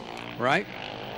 We'll have to see. He's certainly picked up a lot of wins this year and very few DNFs. There's Mark Andrew in 4th place coming into Druids. Lovely line through there. And there, this superb battle. Sean Goldsmith and Tony Hughes. Tony, of course, the father of Mark Hughes, who we saw in the 600s earlier. See Darren Smith, the 09 Moto 450 champion, converted to Street Fighter B this year. There's Barry Utting, possibly claiming his new title. There's Rob Garland, number 55, and Lee Hardy was just between them, but it's Wilkins at the front. Yep. Wilkins with the fastest lap in the Street Fighter A class as well, and that a signal that although Keith Smith is still there or thereabouts, and Chris Matthews will be trying as hard as you like right to the end of the race, that they're unlikely to catch this guy up the front, leading the championship, just threading his way between the back markers at the moment. Yeah, there's a fair chance on this form that Wilkins could be crowned Street Fighter A champion at Anglesey, coming up next on the 18th and 19th of September. There's Lee Hardy. He's actually been given a 10-second penalty in this race, as Lee, for jump start. So Barry Utting just still at the head of Class B, and there Tony Hughes pushing hard after Sean Goldsmith. They're the leaders in Street Fighter C. That battle has been continuing race after race after race, and doesn't look like any chance of that changing here. The two of them real head-to-head stuff, and actually a new lap record set here at Brands, in fact by Duncan McMillan in Street Fighter C. So there's a lot of guys with the speed in that class as well, but there's nobody here quite to match the pace of Jamie Wilkins up the front as he takes the checker flag and the win overall and in Street Fighter A, and just relaxes back, brings him a little bit closer to the 2010 championship. And a shake of the hands there, and congratulations from Keith Smith, who was 2nd, Chris Matthews 3rd, Mark Andrew 4th, Barry Utting was 5th, and Rob Garland in 6th. There we see Jamie Wilkins with Keith Smith and Chris Matthews on the podium. And in the standings, well, Jamie Wilkins with an almost unassailable lead from Chris Matthews, Mike Riddle, Mark Andrew, Keith Smith and Lee Hardy in Street Fighter A. And on the B podium, Barry Utting. Has he done enough? I think he might have done to clinch the Street Fighter B championship. Loses his hat, but there gains the 2010 championship ahead of Martin Stanier, Richard Harrison, Nigel Davis, Mark Lum and Trevor Fife. And in Street Fighter C, a huge credit from Sean Goldsmith, taking the win ahead of Tony Hughes and Duncan McMillan. And Goldsmith leading those points from Hughes, Mick Everett, McMillan, Gary Coombs and Keith Warren. Well, as Brands Hatch is bathed in sunshine, we'll take a very quick break and come back with some superb action from the Terminoni Superstock 600s.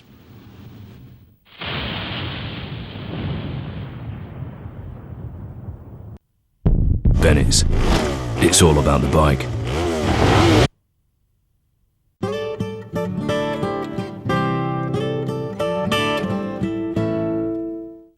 Do you think you'll like it? Well, we're nearly running out of tea bags, so... Steph, you're meant to be riding. Put the phone away. One's a princess cut. That sounds good. Keep going. We're all saving for that special something. So make your something a reality with our Best Buy 2.5% interest reward saver. Difference, isn't it? It really is nice, isn't it? So that's within budget. Absolutely stunning. The People's Post Office. Apply and branch, give us a call or go online to find out more.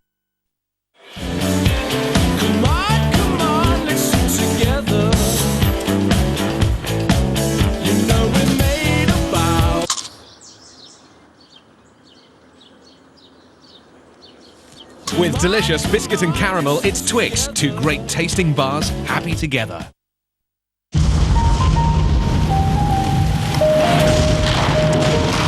It's not about what life brings to you. It's what you bring to life.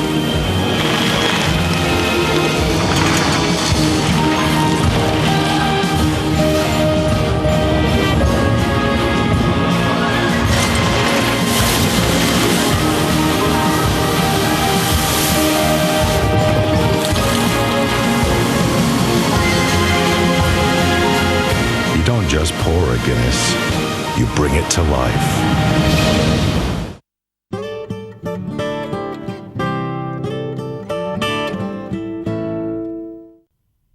Venice. It's all about the bike.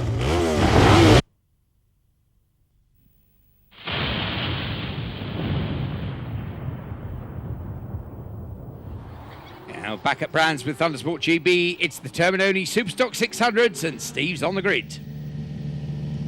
171, Richie Thornton is on pole position for the second of the Terminoni Superstock 600 races. Errol Armour here, number 23, will be looking to get on that podium again. Rick Ballerini, same. Also look out for Luke Tansley, number 22. Championship leader Seb Bulpin, 143, has got to still be favourite, even though he's on second row. And Mark Hughes will be looking to make up for that incident in race 1. Yes, indeed. Thanks very much, Steve. There we see the number 2 on Rick Ballerini's machine. Afternoon, Rick. He'll be raring to go.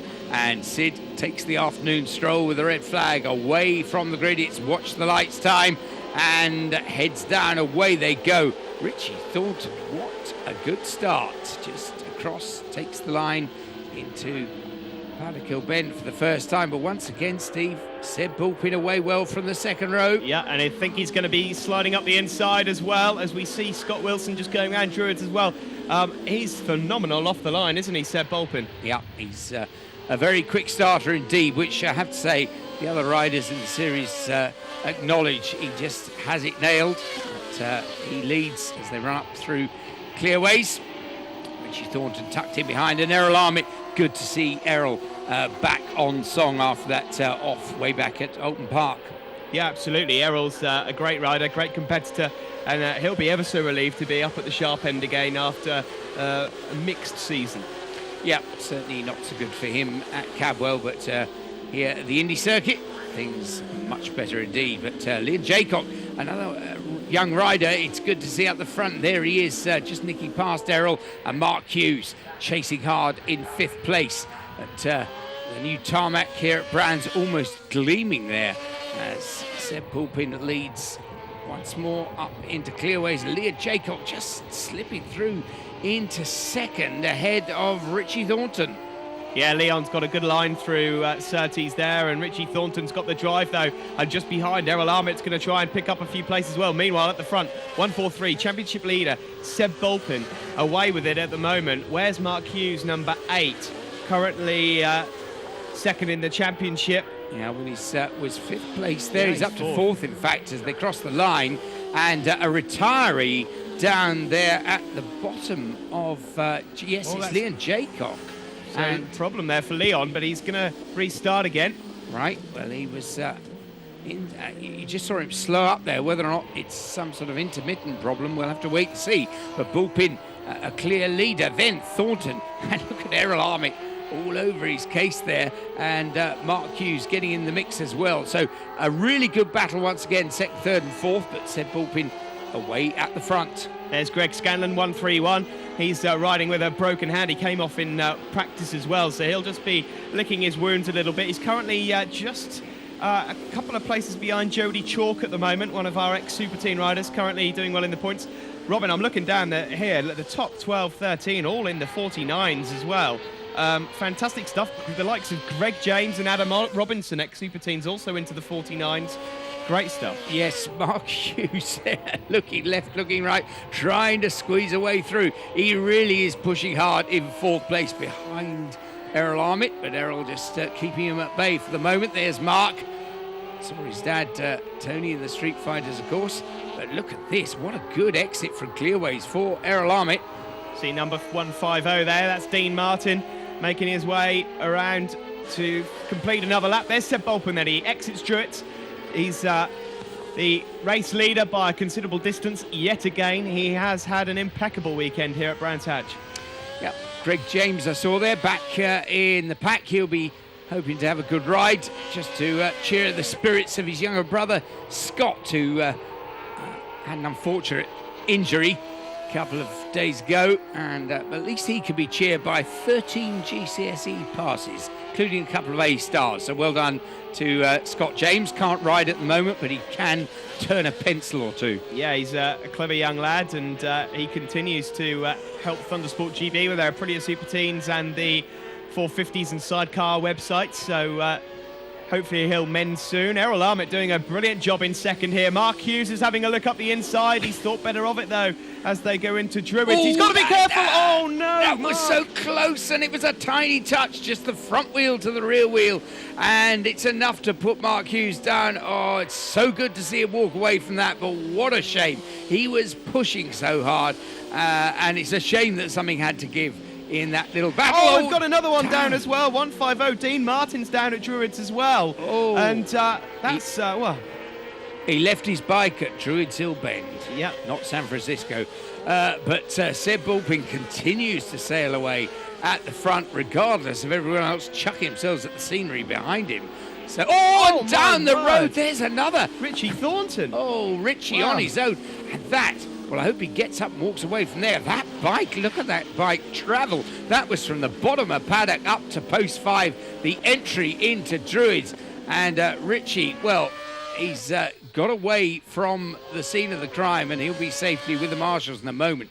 Dear, oh dear, oh dear. Well, good to see that the bike cleared one side, rider cleared the other, and Seb Bullpin just clears off at the front. Yeah, well, that means Nick Anderson's moved up to third as well. Mark Hughes' championships hopes may be over now, I fear, but, well, it's all happening, and that's the end of the race. Great win for Seb Bullpin ahead of Errol Armitt and Nick Anderson, Robin. Yeah, superb finish there.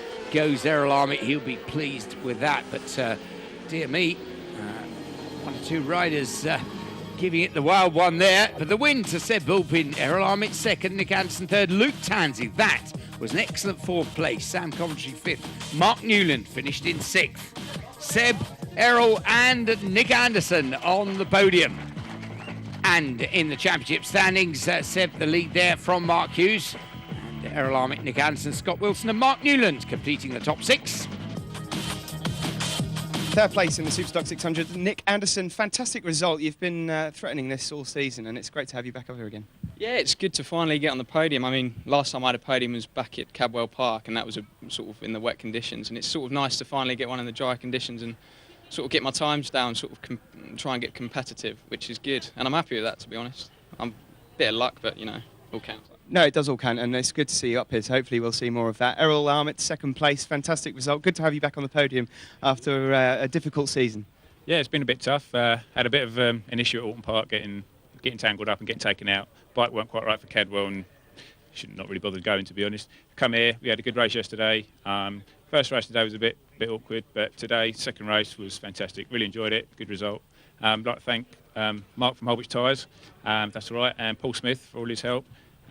Chris from MKW, and also the wife, and mechanic Simon. Without them, couldn't do it. Oh, and Simon Gardner for the bits he's lent me as well. Well done to you, Errol. We'll go over to Seb now. Seb, a lap record, and you won by just under 6 seconds. You couldn't have asked for much more there. Yeah, a pretty good weekend, really. Bit of a shame about yesterday, but today's gone really well. Just like to thank everyone that's come down to support today. We've had loads of friends and family down. And also Jay from JJM Joinery, Seat and Tuning, for getting me a great bike out there today. I don't think without that I've been able to break the lap record, so I'm really chuffed. So thanks, guys.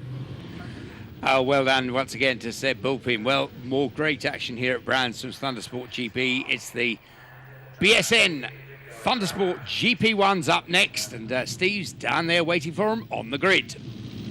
Number 75, Pete Woodall, lines up on pole position for the final race of the day here at Brands Hatch in the GP1 class, sponsored by Bikesport News. Lee Cuts-Bland here, number 2. Great to have him on the front row. Obviously, Neil Gregory and Kelvin Riley, we mentioned earlier on the pink bike. Keep your eyes out for defending champion Peter Baker, and also, of course, Phil Crow, series leader.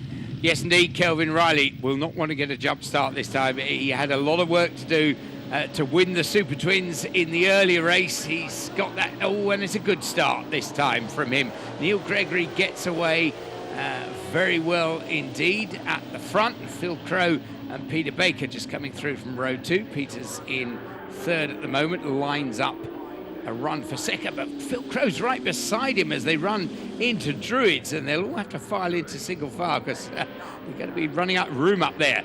Gregory then leads down into Graham Hill Bend. Baker 2nd, Crow 3rd. Yeah, great to see Neil Gregory leading the race. He had a massive crash at the opening round at Mallory Park, which meant that he missed a fair few rounds. Now he's back. He's up into the top 3 plenty times. Peter Baker's having a look around the outside, just about makes it stick, but he's on the dirty stuff there. That's a big problem for Peter Baker, and he's lost a lot of time. That will have been pretty slippery around there. Yep, that's a dressed oil slick that was dumped by the slidey cars earlier on, and Peter Baker not finding it particularly to his liking there on the outside of Clearways. But Peter Woodall running into Druids ahead of Kelvin Riley. Kelvin once again the leading Super Twin. Yeah, he's doing very well there. Phil Crow, though, meanwhile, here at Brands, is taking the lead, and it's unlikely to see him at the front. He wasn't expecting to win here. It's not his local circuit. He did say he thought that he'd be happy to settle for 3 seconds this weekend behind Peter Baker, but it's not working out like that. Baker wide again. Yep, he's trying to run around the outside of Neil Gregory, and it's a similar manoeuvre, but he's slightly tighter this time. Moves up into 2nd. Phil Crow, well, as you say, Phil will be absolutely loving this. I think he would agree that Cadwell is his home circuit. He's also, I have to say, mustered at Anglesey, and that's where we go next. So this championship could well tighten up. We see Phil Crow leading. There's Kelvin O'Reilly leading the Super Twins, running through Druids, but Peter Baker has really got one on, and here he is. Look, right on the rear of Phil Crow. Yes, and despite these are tricky conditions with this oil slick round the circuit. Despite those conditions, Baker's currently lapping, I think he's just snuck in a 48, and that's not going slow at all round Brands Hatch, especially when you've got oil to contend with. There's number 38, Scott Adam in the Super Twins, and, Lee Reevely, who's a little bit further ahead of him, can actually win the championship if he stays where he is. But at the moment at the front, it's Crow from Baker. Yep, Phil Crow on one of that leading pair of Suzukis. Peter Baker, Suzuki shot as well in 2nd place. Then look at Pete Woodall there, chasing after Neil Gregory. I think this is Pete Woodall's best racing weekend for a good while. Oh, Peter Baker, problems there, hand in the air. Well, that's interesting. Yeah, Peter Baker with a few issues there. So that means Phil Crow has got an enormous lead now. I'm not sure what's happened. He's gone past the start-finish straight again, has Peter Baker, so he's still circulating. But who's in 2nd now? That means that Neil Gregory's up to 2nd. Peter Woodall's in 3rd. There's Kelvin O'Reilly, and Peter Baker running slowly down into the bottom of paddock, but look to be picking up speed, running up the hill. We'll have to keep an eye on that situation, but at the moment, all playing into the hands of Crowe. Phil Crow down into Surtees, leading Neil Gregory. Now look at this lovely battle. It's now the battle for 2nd. Pete Woodall right on the tail of Neil Gregory, and Phil Crowe doesn't know much about this. It's all happening behind him. As far as he's concerned, it's real off the laps time. Well, there's Peter Baker. Phil Crowe will soon know because his pit board will tell him. But Baker's still circulating. And of course, providing it's nothing terminal with the bike, it's worth his while finishing this race because there's a good chance he'll pick up some points anyway, and it could make all the difference going into Anglesey, where himself and Phil Crowe, as you say, are both pretty handy around there. But what a chance for Phil to extend his lead. Yep, bit of a turn up for the books, but Peter Baker, he's still holding at the moment the fastest lap of the race. Nobody's gone quicker than the 48.3 that he did earlier on. That's not going to worry Phil Crowe because he has done the business. Checker flag awaits, and here he comes off Clearways and Hi-Ho Silver. He gives it the big one in celebration. That a very handy win for Phil Crowe, and lovely battle for second place being resolved in favour of Peter Woodall, and that is another superb result for Peter. This is an excellent race weekend for him here at Brands. He finishes second ahead of Neil Gregory. Peter Baker in the end finished fourth. Kelvin Riley was fifth, and leading super twin Michael Thompson finished in sixth. And there we see Phil Crowe with Peter Woodall and Neil Gregory. And in the points, well, Phil Crowe leads it by 40 points from Peter Baker. Dave Jackson still third, Ross Connolly fourth, Angelo De Rosa fifth, and Lee Reevely sixth. And in the Super Twins, Kelvin Riley takes the win from Lee Reevely and Scott Adam. And in the standings, Lee Reevely, well, he did enough to confirm the 2010 championship win in the Super Twins. Winner of the Bike Sport News GP1 race, Phil Crowe. A big sigh of relief. This weekend's been tough. Yeah, very tough. Yeah, it's Pete's strongest track of the championship, I'd have thought. And we come here possibly expecting to just settle for maybe 3 seconds, or anything better we'd be happy with. Anything worse would have been a disappointment. But the best come of a bad job, really, with a win and Pete falling off, unfortunately, on in race one, which has handed us a load of points and really helped us out. Yeah, it's been a good weekend. Had to play second fiddle this weekend, Lee Reevely, but you are champion of 2010 and you've reclaimed the title that you won back in 2008. Yeah, no, it's great. I mean, we've had a really good year this year. I was had a few incidents last year and couldn't put up a fight, but it's been good. Les and Scott have been riding strong, and Duncan, Calvin this weekend. But yeah, we've done it. I'm really pleased, really chuffed. You must have a few people to thank. Yes, I'd like to thank Tony at Motorcourse, Telecom for their sponsorship, Dave Allenby, Mum and Dad, Jackie, Jess, and Les for his help as well, and Stuart. Well done to you and congratulations. Thank you very much. Cheers. Yes, well done to Lee. That's it from me, Robin Murphy, and from Steve Day here at Brands Hatch. Thundersport GB will be back in a couple of weeks from Anglesey in North Wales. See you then.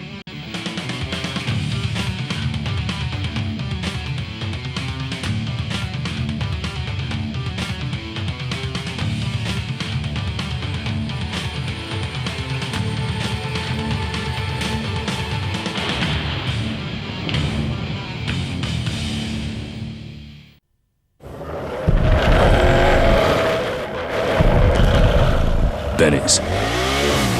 It's all about the bike.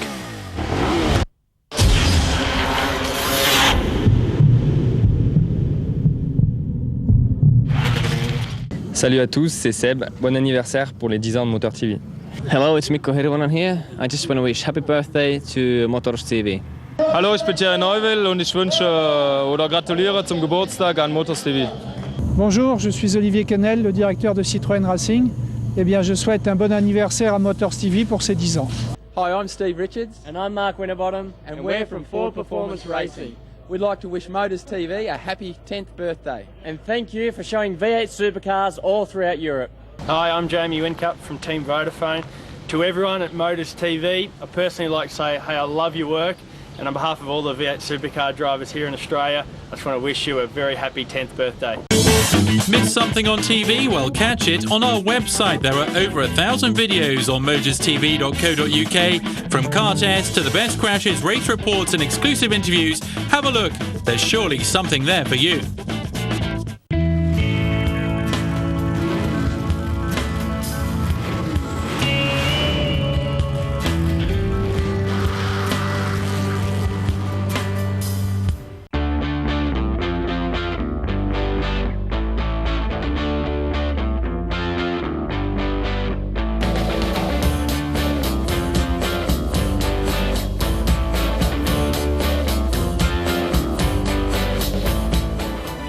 I don't know what I'm doing holding a wheel gun here. There was obviously some sort of competition the team decided to get me involved in to see. I'd obviously been sailing how slow they were at changing the tyres, and they decided to put me in the forefront there and see how quickly I could do it, but I don't even remember the story behind that one.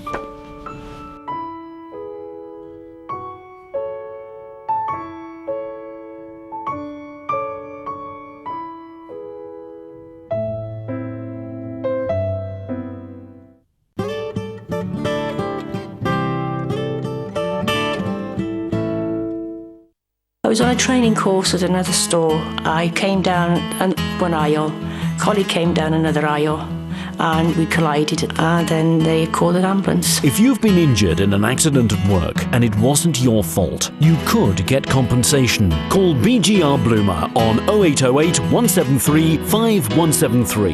Their service is absolutely free. I was really pleased with what they did for me. BGR Bloomer. Fast, friendly and free. Auto Glass Repair, Auto Glass Replace. If there's a chip on your windscreen, it could be the difference between your car passing its MOT and failing. Why risk all that hassle and expense? Call the experts at Autoglass directly and we'll normally repair the chip without replacing the screen. And if you're fully comp, a repair by Autoglass is usually free and won't affect your no claims. Don't risk failing your MOT. Call Autoglass now or book online. Auto Glass Repair, Auto Glass Replace.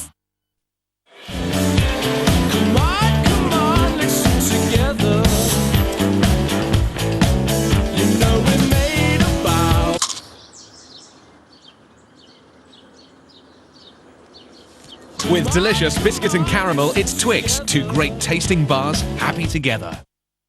The stirring sauce coats the pasta all over. Perfect partners, just like us. Dolmio stirring. When's your Dolmio day?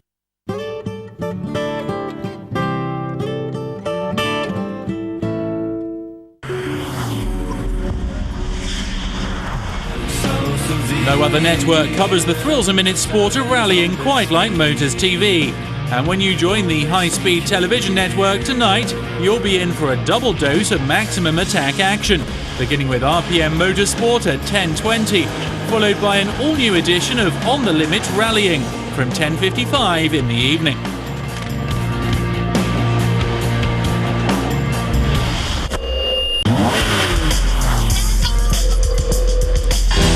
World-class GT action comes to Motors TV with round 5 of the FIA GT3 European Championship from the Algarve circuit in Portugal. Race 1 live Saturday, September the 18th from 12:45. Then on Sunday, September the 19th, there will be race 2 from the Algarve circuit, and that's live from 11 in the morning.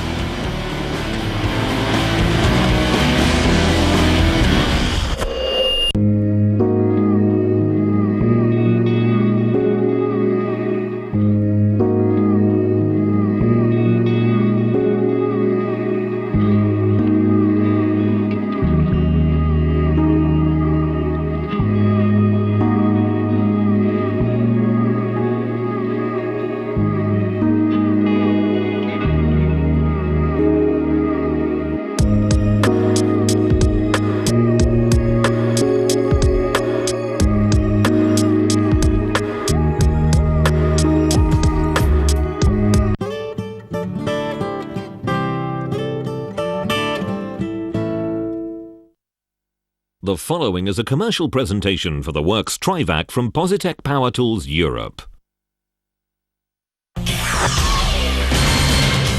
The Works Trivac. 3 tools in 1. A superior blower.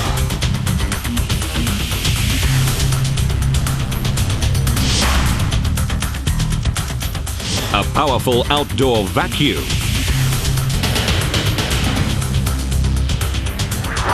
A heavy-duty mulcher.